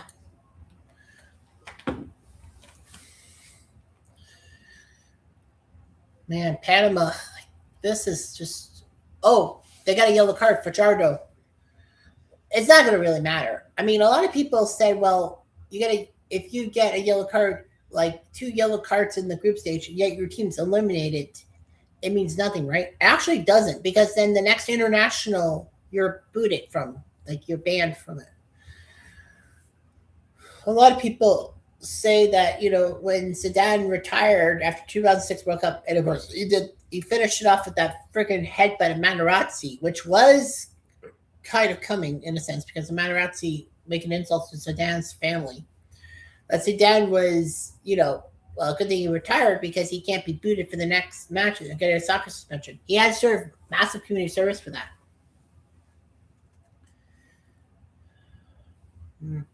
Well, probably be a yellow card. I'm actually surprised it's not a yellow card. I don't see a yellow card pop up from the referee. Yeah, no score in this game. Croatia is up 1-0 on Ghana, I bet. I'm just going to take a quick gander. Shoot, shoot, shoot! Ah, he hit the net. The side net. Fook! What are you doing? Look at you in Jackbox. Oh, Jeremy's doing Jackbox. Semi scene. Jennifer Lawrence. Yes, semi scene. There we go. So according to this, Ghana is up 1-0 on Croatia. That means that Croatia will win the group, go to Atlanta. England would have to go to Toronto to play the second place team, Group K. It could be Portugal. I'll be praying for Portugal to win because I don't want an England-Portugal battle. Because then we practically have to have a battle. It will be nervous in Kitchener.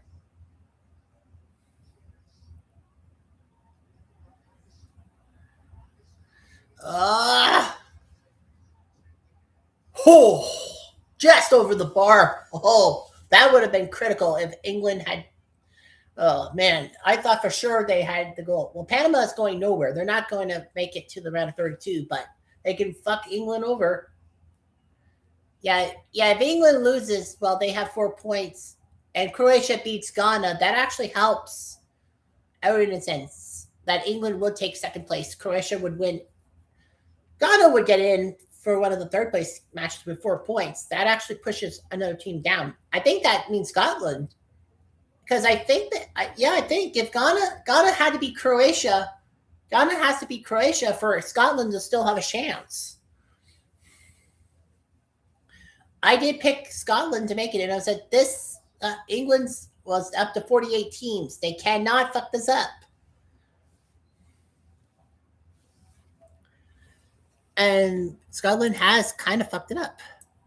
You have a lot of things that are going on. World Cup. There's World Cup in 2030 and 2034 coming up, if you must know. So 2030. Yeah, I didn't talk about the 2030 World Cup. It's going to be held jointly by Morocco, Portugal, and Spain, which is kind of weird. Yeah, it's weird that you're going to have 3 joint hosts and okay. Oh my God, what a save! I must say that's a good save from the goalie. As a goalie connoisseur, I'm like it.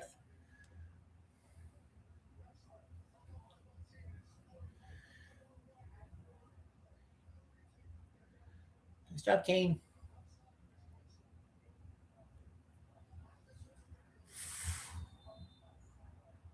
Yeah, so the 100th anniversary. Yeah, it's weird. Morocco, Portugal, and Spain are going to host it. All that.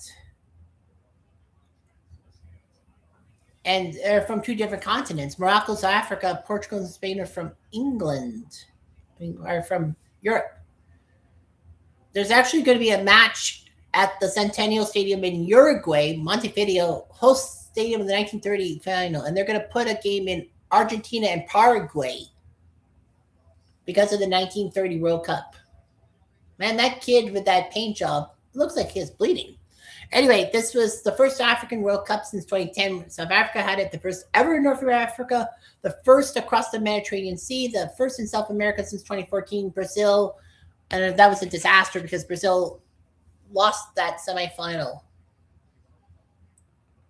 Double attack.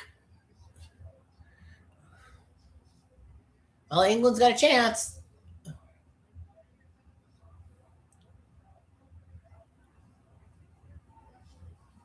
What the heck?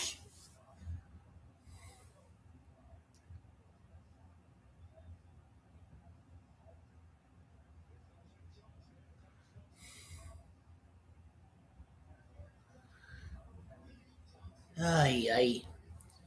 Yeah, so first in Europe since 2018 when Russia hosted it. Yeah, first in South America since 2014 when Brazil had it. The first in Morocco, Paraguay, or Portugal. Spain had it in 1982 and hosted the World Cup. That was when Italy and Paolo Rossi got redemption for his 2-year gambling ban by winning the World Cup over West Germany. Argentina had the 1978 World Cup and all that.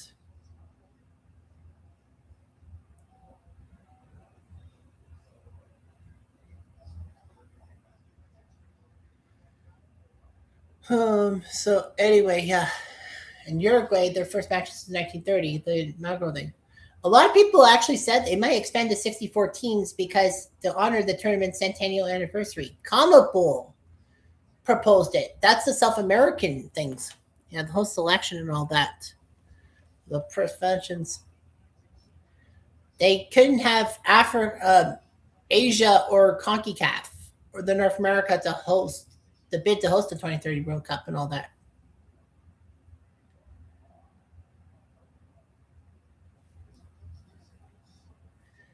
Yeah, Morocco had 6 attempts to get the World Cup. No, sorry, fifth time. 94, they missed out to the States. 98, they lost to France. 2006, they lost it out to Germany. I think it was close. 2010 to South Africa. And then 2026, of course, to our things. So, yeah, Morocco, Portugal, and Spain are all going to do it, all that, in December 2024. And then that was when Saudi Arabia got to host the 2034 tournament, which sucks. Kwanzaa got a yellow card, and he's hurt.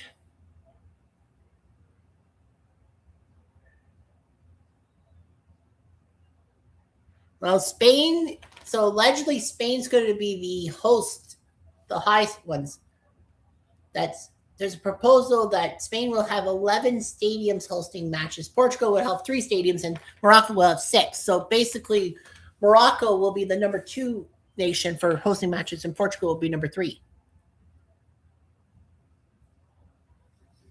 In Spain, San Sebastian said, we don't want to be there because of over tourism. Malaga withdrew because of logistical reasons. And Corona says, no way. Well, so they say Valencia and Figo might be hosting in Spain. Go!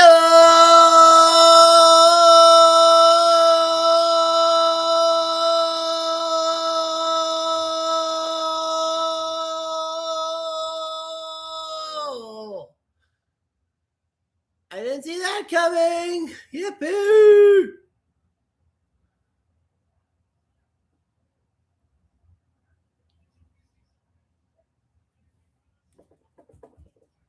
Jude! Da da da da da da da da da. Hey, Jude! Wow, what a left foot boot! He was being held, but he still got it around. Oh, yes. Oh, yes. How did he do that? That was lovely. So that puts us back in first place in the group, back to Atlanta, which puts Croatia in second place. And actually, we'll work out for Croatia if you think about it, because Croatia will be Croatia will be playing in Toronto. But for Croatia's sake, I think Croatia should hope that Colombia loses to Portugal, because, I mean, you have Croatia, Colombia, and Toronto. You're going to get the fans. You're going to get the Croatian population. Otherwise, they're going to have to give up their tickets to the Portuguese fans. And Croatia, Portugal is a big fight in Toronto. Not much so in Kitchener-Waterloo. I mean, KW does have a great Croatian population. I mean, our mayor, Barry Fermanovic, is of Croatian descent. And, the Portuguese group in the three things and all that. I have to know why number 25 wears that thing.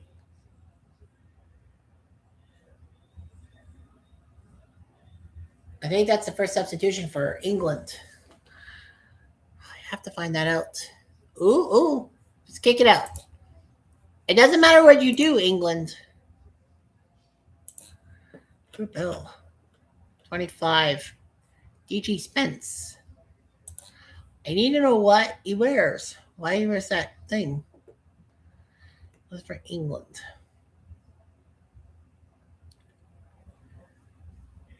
Right back. But why does he have that? Why does he have that thing on his face and all that? Does he have an injury or something?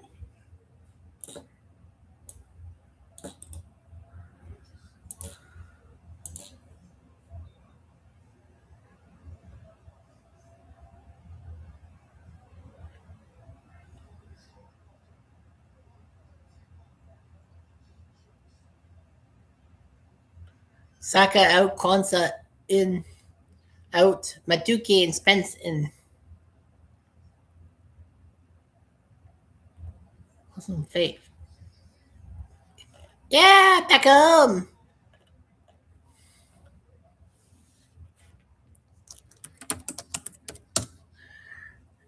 DJ Spence.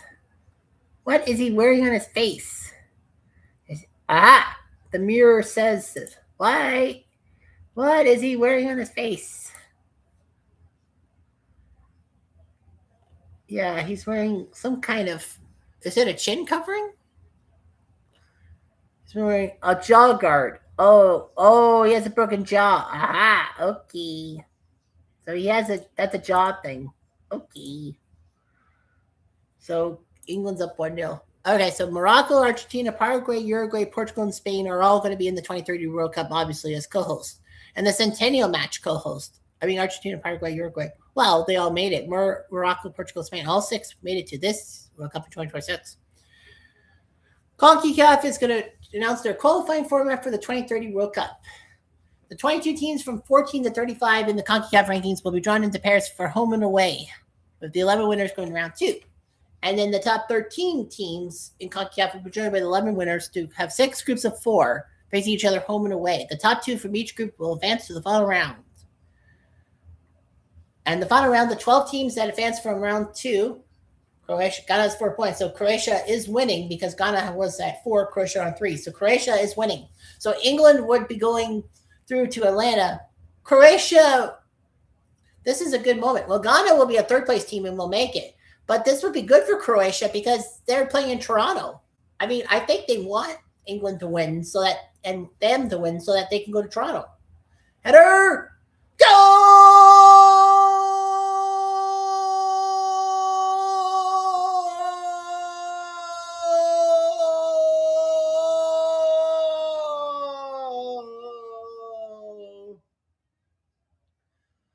As my buddy Bill would say, bushy walking stick.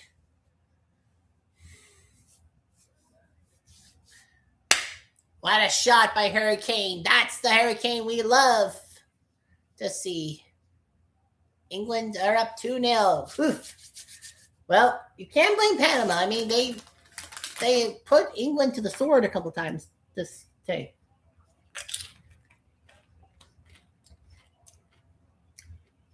Now he was behind, I think. What a catch. Watch Kane. Nice header.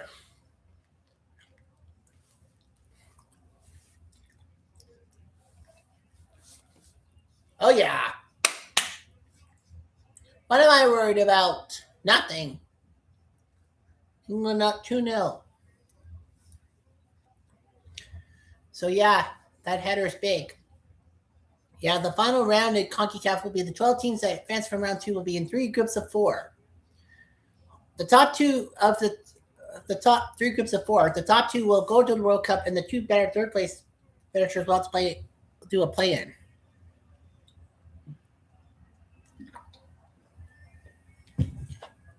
Two goals in 5 minutes for England. Wow. And UEFA had a new qualification format, mirroring the Champions League and Nations League. Oh, hydration break. There'll be a 2-tier qualification process that will be created where major teams will no longer have to play minnows and will remove uncompetitive games.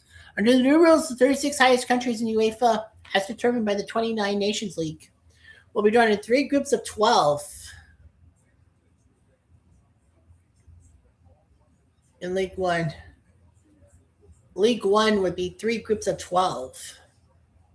Yeah, 3 groups of 12. Teams in those groups will play 6 games against 6 different opponents and be ranked. The best ranked teams of each group of League One will qualify for the World Cup, so that's 3 with the remaining placed by playoffs, and then the lower 18 teams will take part in League 2, split into 3 groups. Mandrew there. That's crazy. Manipulation of Spanish venues, inclusion of things in South Africa, South America, animal warfare because of Morocco's dog things, stray animals, but occupation of Western Sahara.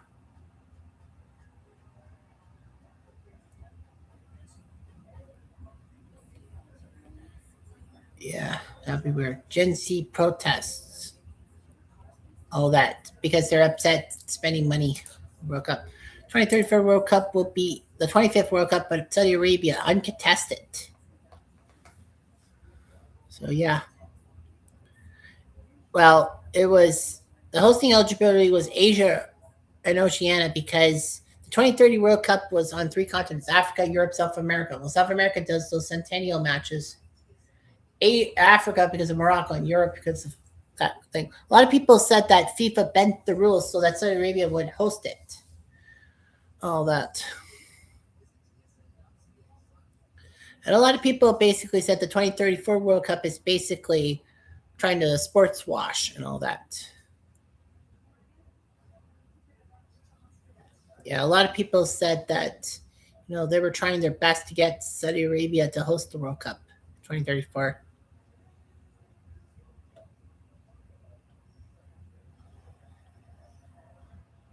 Human rights for the immigrants, theft, migrant worker, alcohol. Yeah, of course, Saudi Arabia is basically an alcohol-free thing, all that. And the scheduling in Saudi Arabia because of this.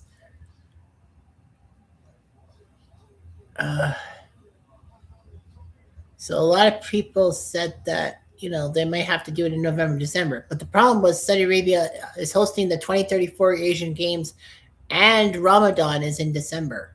And that big holiday for the Muslim faith and all that. A lot of people even said that it might be January 2035 before they host the World Cup. I'm like, bullshit. Like, why don't they just do January 34? But then again, like, a lot of people said, well, what about the whole thing with not the World Cup, with the Olympics?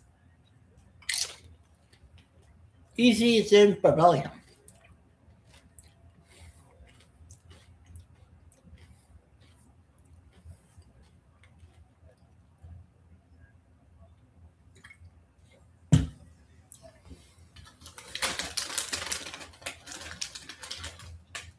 Yeah. I'm nervous though.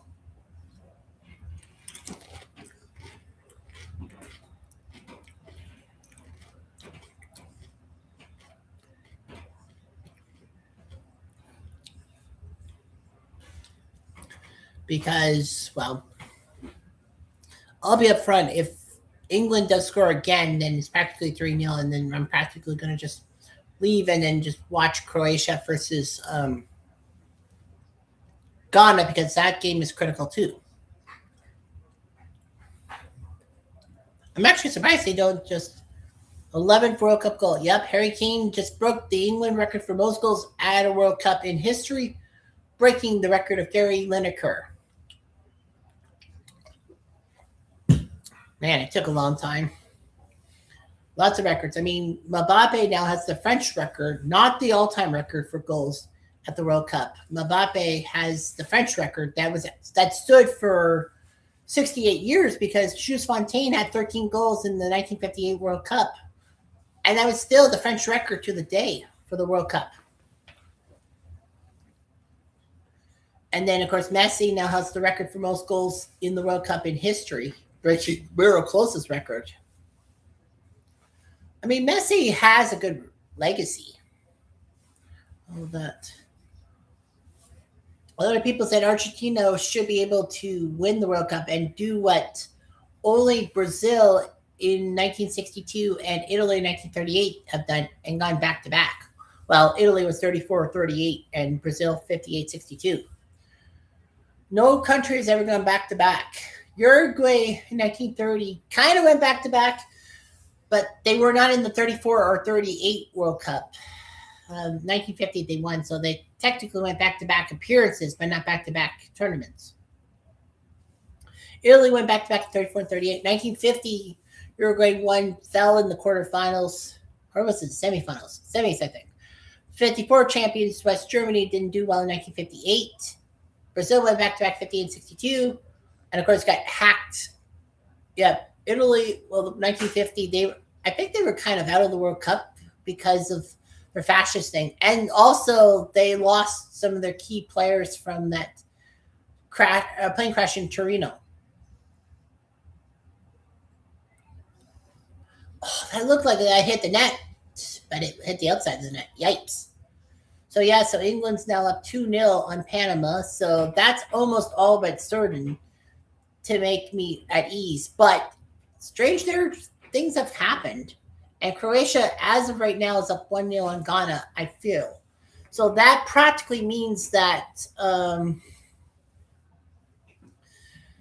England will win the group, like phew, and then Croatia will take second.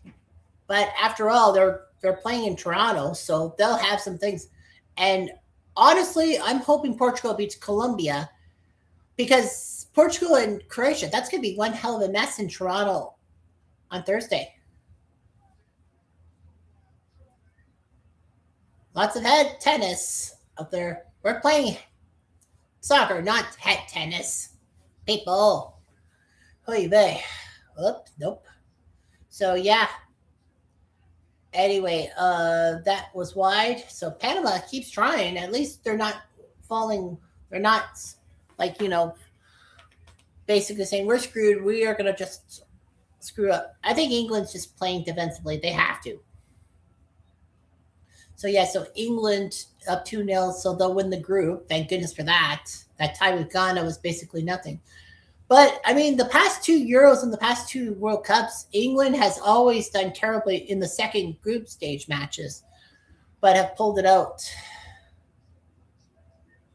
Spence, there's the man with the jaw protector. Oh! Nope, definitely not. Whatever. Yeah, you know what? I think I'll stay here for the World Cup matches. Like, stay here and not go to the bar. There might be 1 or 2 chances to go to the bar. I mean, when I look at my book on Monday, so tomorrow is Canada, South Africa. We're at a 32 match. Tomorrow is at 3 o'clock. And then there's 3 games on Monday. Brazil, Japan, and Houston at 1 o'clock. I'll miss that game completely, but I kind of figured Brazil's going to win. And then at 4:30, it's Germany-Paraguay. Germany better not fuck this up. And at 9 o'clock, I'll watch Holland-Morocco. Mostly if Canada wins, then I got to watch that game for sure. But fortunately, it'll end at 11 o'clock just before I get ready for bed, before I go to work. And then Tuesday, 1 o'clock, I'll miss Ivory Coast-Norway, but that's a 50-50 game. 5 o'clock is France-Sweden. Sweden could pull one out of the hat. You never know. And at 9 o'clock, Mexico faces a third-place team to be determined right now. And then on Canada today, I get the day off, obviously, because, it's national holiday. Wednesday at 12, England, if they keep this up, will be going to Atlanta. That game's at noon hour, Indian time. At 4 o'clock will be Belgium versus the third-place team. And at 8 o'clock on Canada today, it's U.S. versus Bosnia. And Herzegovina, who proved that their win over Italy was no fluke to get into the World Cup. And then on Thursday at 3 o'clock, Spain will play somebody. I might head to the bar for that game because I don't want to miss it, because I'm going to be in the process of going home and missing part of the first half. Yeah, if July 1st I had to work on, and it wasn't Canada Day, I would have completely missed the England game. I would have blown my top. But yeah, thankfully I got lucky. And then, of course, the game in Toronto at 7 o'clock. Second in Group K, second in Group L, they'll still be held. It looks like it's Croatia. So that could be big in Toronto. And then 11 o'clock, Switzerland plays the third-place team. At least with Canada not winning that game against Switzerland, I don't have to worry about them. And then Friday at 2 o'clock is Australia-Egypt. I don't feel like watching that game. Well, I don't feel like I need to watch that game. 6 o'clock will be Argentina versus Cabo Verde. That's basically the David and Goliath game. And then whoever wins Group K, Colombia-Portugal, will be playing at 9:30 in the last round of 32 game in KC on Friday. Next Saturday, 1 o'clock and 5 o'clock will be round of 16 games. Next Sunday, 4 and 8. And then the following Monday, 3 and 8, I'll probably head to the bar for the July 6th, like that one quarterfinal, round of 16 game. July 7th is 12 and 4 and all that. And then the Thursday the 9th, Friday the 10th, Saturday the 11th, and two. Well, there's one quarterfinal on the Thursday, one on the Friday, two on the Saturday. And then the semifinals on the 14th and 15th.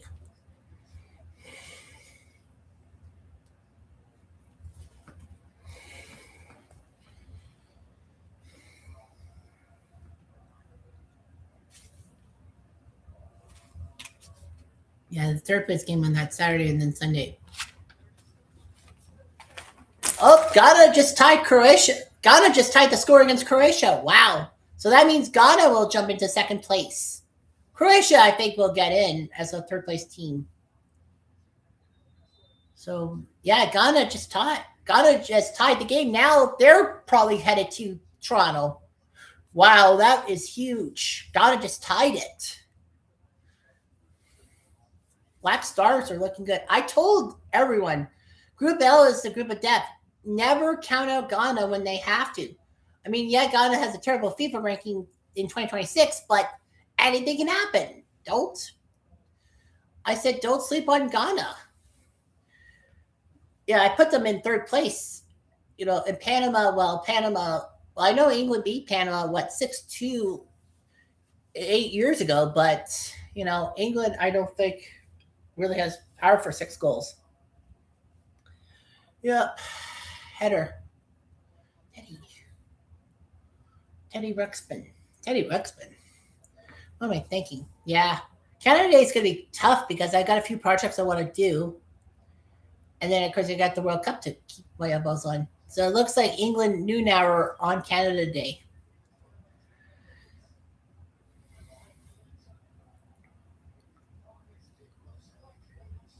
I don't think England really needs a third goal. They just need to keep the ball from Panama. I would just keep the ball from Panama. Uh-oh. Okay, we track back. Kick it, Pickford. Kick it.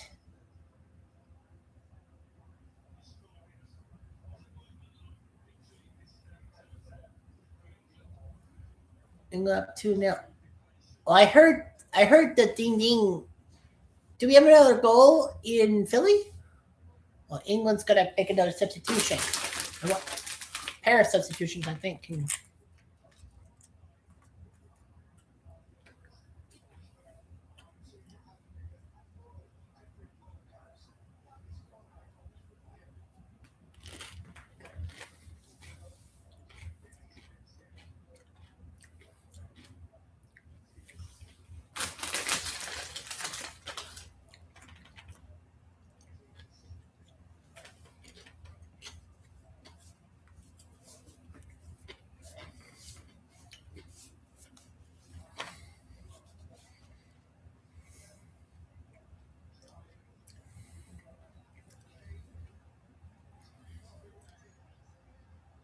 Oh, that's a yellow card for sure. Yep, that's yellow. That was definitely unnecessary by the Panama player. Yeah, he was breaking out, all that, but yeah, that was definitely uncalled for. Thank goodness for the 16 that Andrade that they called a yellow card instead of a red card. Because if you completely impede, it could be red card. Up, Harry Kane's trying to ask him. He has advantage on this. There's Jordan Henderson. I think they said he was the first Englishman to feature in 5 World Cups. Well, I know he's been around since the 2000s. Well, Kane's on his way out. I don't know. Did he give Henderson the captain's armband? Yep, Henderson and Watkins. Well, Henderson, yeah, that's his 5th World Cup. So good on him. It's hard to do. I mean, you got to bear in mind that in Canada, that England has missed World Cups on occasion. 1930 and 1934, the first and 38, the first 3 World Cups England was not a part of because they were having a spat with FIFA, with the Football Association or the FA. They made it in 1950. They made it in 1954. England did. 1958 they did. 62 they did. 66 they did. 1970 they did, and then 74 and 78 they both faltered, which was shocking in the 1970s. That's when Scotland got to be top 10 in the world. Only 16 teams made it through, in all essence. And then, of course, you got yourself 1982 they made it in, 1986 they did, 1990, and then 94. The last time England missed the World Cup was 1994, not 78, but 94. They ended up falling 3rd place in their group. The top 2 were going to the World Cup. That was Holland, which was a given, but Norway pulled a rabbit out of their hat, taking down England a few times, which really made England fans angry. I was 9 years old, but I didn't know much about the World Cup and all that, so, I didn't know much. Okay, so hopefully... So England is winning 2-0. Ghana, as last check, was 1-1 with Croatia. So anyway, yeah, so let's just go through everything again. Well, I went through it in the first half. Mexico won Group A with 3 wins. South Africa shocked Korea in the final group stage match to take 2nd place and automatically qualify. Korea is now not completely eliminated, but now they're sitting on their hands. The Czechs are out. Group B, Switzerland won the group with 2 wins and a tie. Canada needed a tie against Switzerland to win the group and have a home game in Vancouver in the round of 32, but now they have to go to Los Angeles on Sunday.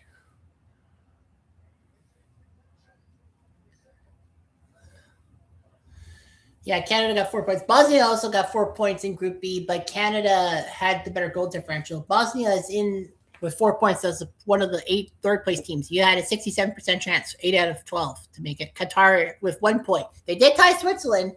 If it wasn't for that tie, I think Canada needed to beat Switzerland. Anyway.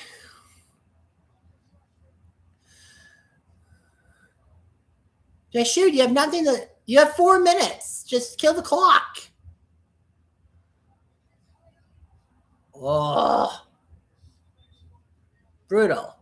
Anyway, Group C, Brazil and Morocco both had 7 points. Brazil had the better goal differential, so they won the group. Morocco takes second because it would have been Brazil, Holland, not Morocco, Holland. Scotland is sitting on their hands. They're 1 and 2. They're still alive in a sense. Haiti, 3 losses, but they did score twice. So they did something big.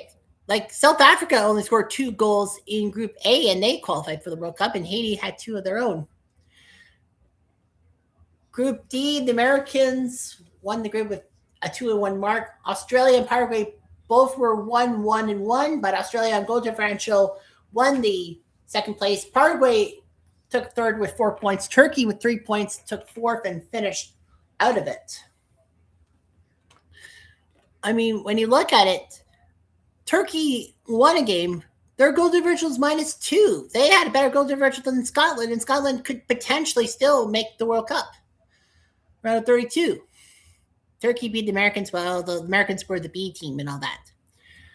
Every team won. Group E, Germany and Ivory Coast both had 6 points, but Germany had the goal differential, so that's why they are winning the group. Ivory Coast took second. Ecuador, 4 points for third. They're in one of those third place teams. Carousel with that tie against Ecuador, which was huge. I mean, they scored against Germany. They at least scored it. They scored against Germany, but not against Ecuador or Ivory Coast, which was shocking because Germany's the better team. Group F, Holland 2-1. They won the group. Japan with 5 points. Croatia just scored. It's 2-1. So Croatia's back in second place. They're back to the game in Toronto. They're back to potentially coming to Toronto in the round of 32. So England's in first, Croatia second. Ghana with 4 points would still qualify for third place. I don't know who they would play. But yeah, Japan 5 points for second. And Sweden 4 points for Sweden.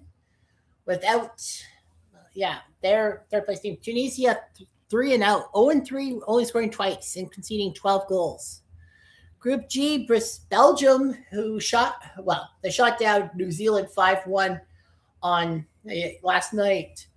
They won the group on goal differential against Egypt. They needed to crush New Zealand. New Zealand could have done Egypt a massive favor. Egypt would have won the group. That would have been amazing for Egypt. I mean, they won their first World Cup game in history over New Zealand. That was the Darwin game because Egypt and New Zealand headed into the second group stage game last Sunday. Were 8-7 combined. Both teams never won a World Cup game. Egypt won that game 3-1. Mo Salah did score, I think, 1. Yeah, he scored 1. But yeah, Belgium won the group on goal differential. Iran with 3 ties. They're anxiously waiting, and New Zealand is out. They scored 1 point. Un point. Group H was the shocker because Cape Verde, or Cabo Verde, as some people call them, had 3 ties, but they took second place. 6 minutes of added time. Shoot! That's okay. Yeah, Spain 2-1 won Group H going away. Cape Verde, who the only Spanish blemish, they beat Uruguay and Saudi Arabia. Oh my God, they just scored. Oh wait, the flag.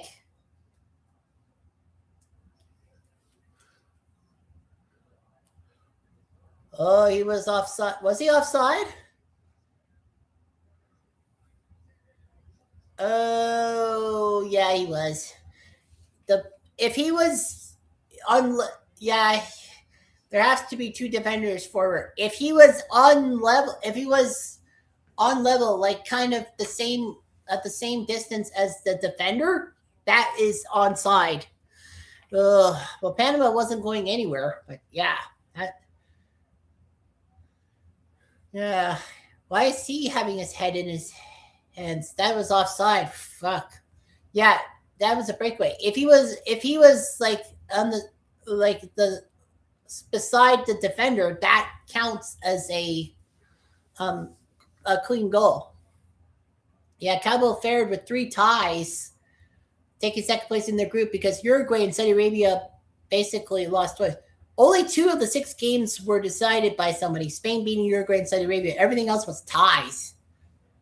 Yeah, Cabo Verde getting in with 3 ties. I'm just trying to think here. Has there ever been a World Cup winning World Cup, a team getting to the knockout stages with 3 ties? I think it has been done. I think in 1990, was it not? Yeah, I think 1990 someone had 3 ties and made it in. I think that was England's group, wasn't it?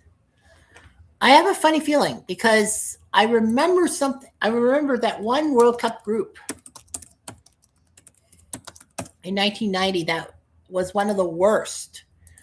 Yeah, Ireland and Holland tied their 3 games in that group.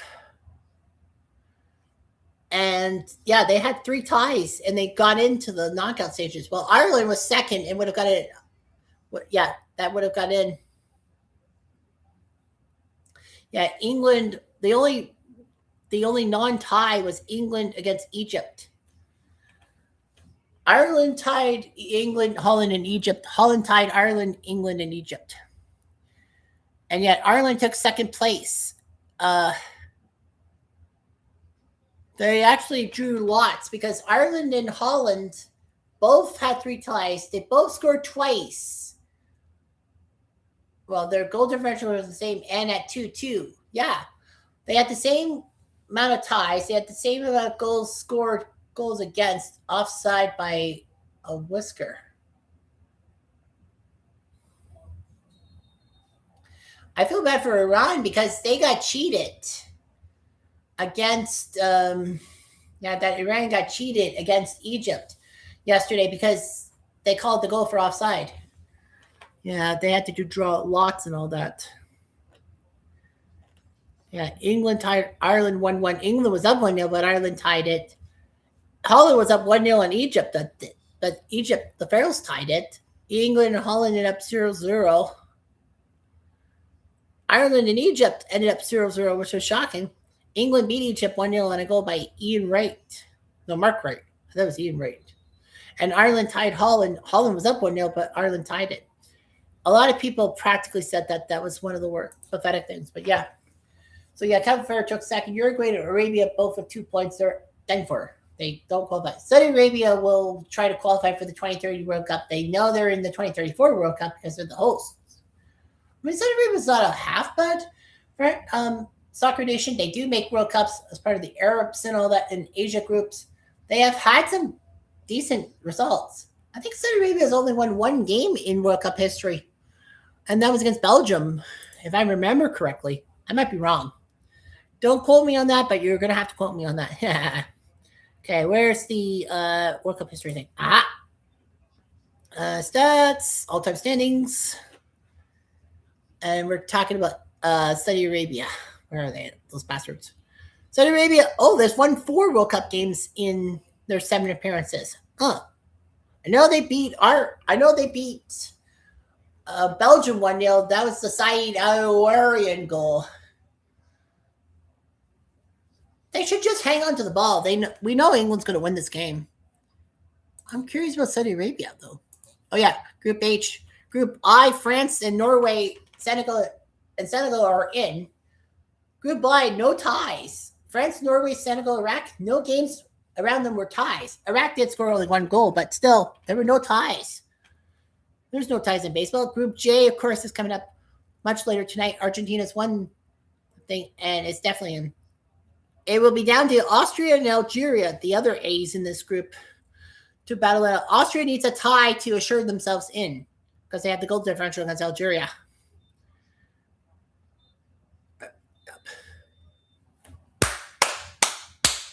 Well, it wasn't a blowout, but a win's a freaking win. England 2, Panama 0. Woohoo! Attaboy, England. Attaboy, England. Well, so off to Atlanta on Canada Day. And we got to worry about Croatia, Ghana. I got to know. Who won that game? Did Croatia win? Because that means they go to Toronto. Ghana will get in, but the question is, I don't know who Ghana will play. Algeria and Jordan. Group K, Colombia needs a point to win the group against Portugal. Personally, I hope not. I hope Portugal beats Colombia. Croatia, Ghana are fighting. It's 2-1. Oh, there's still time. England won the group, so that's good. Croatia and Ghana are fighting. Croatia is up 2-1. Croatia wins. They're going to Toronto for the round 32. Ghana will qualify for the round 32, but the question is, who will they play? Where and what and all that. Yeah, Croatia and Ghana, this is a tight one. I might make this a potential match. 10. Yeah, that's going to be hard. Trying to ice it or try to play the short flag.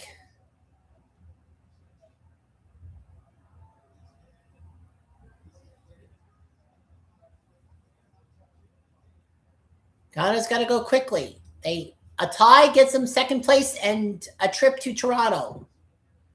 And Ghana did play in Toronto against Panama and beat them 1-0 on a late goal. So Ghana knows Toronto's field.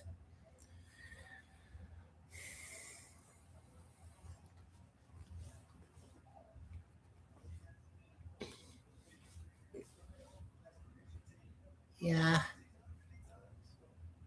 Yeah. Croatia knows they can just kick the ball deep. I told you Croatia would take second place because, after all, I mean, never trust. You have to trust Croatia. So I picked England number 1. I picked Croatia second, Ghana third. And right now I could be right. Group L, I would be right on the nose. I predict 1-4 right off the nose.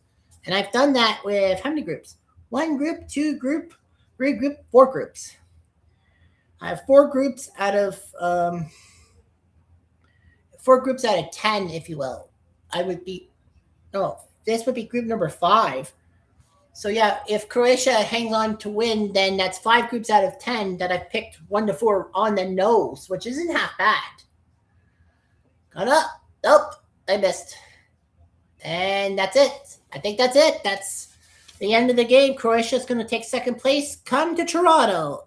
Toronto will be happy because the Croats are coming to town.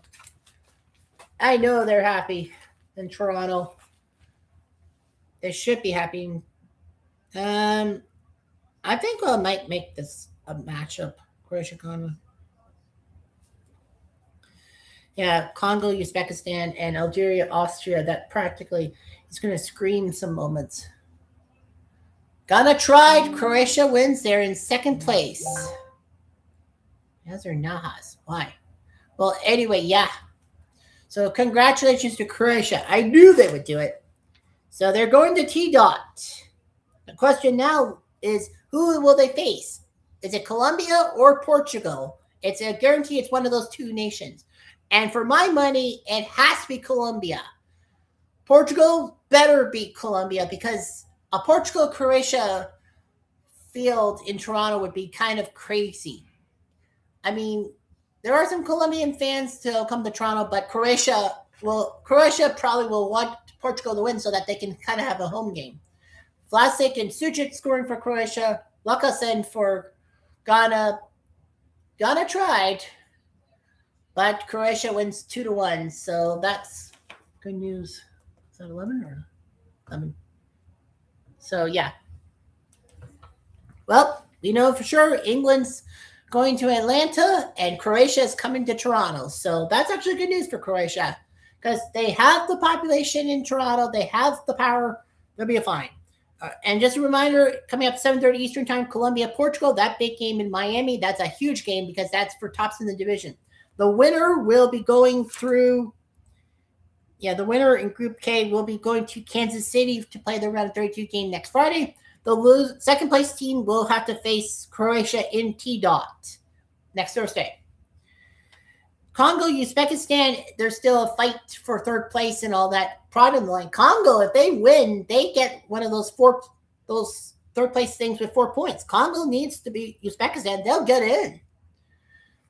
And then, of course, 10 o'clock Eastern Time, Algeria, Austria. That game is one for the books because that does determine second place because second place in Group J gets the matchup against Spain on Thursday. But who wants to play Spain and all that? I think Algeria is the tougher one. I think Spain will be hoping for Austria to tie so that they could play Austria and beat them. Jordan and Argentina is practically nothing. to play for. But that's how it goes. So thanks for watching. Thanks to watching the live stream as it ended and all that stuff. Tomorrow I'll be back for Canada versus South Africa. And yes, I will do the stream here because, well, good luck charm, I guess. So that's all I've got for today. I'm Jeff Diamond Ado, and be safe. That's all I ask.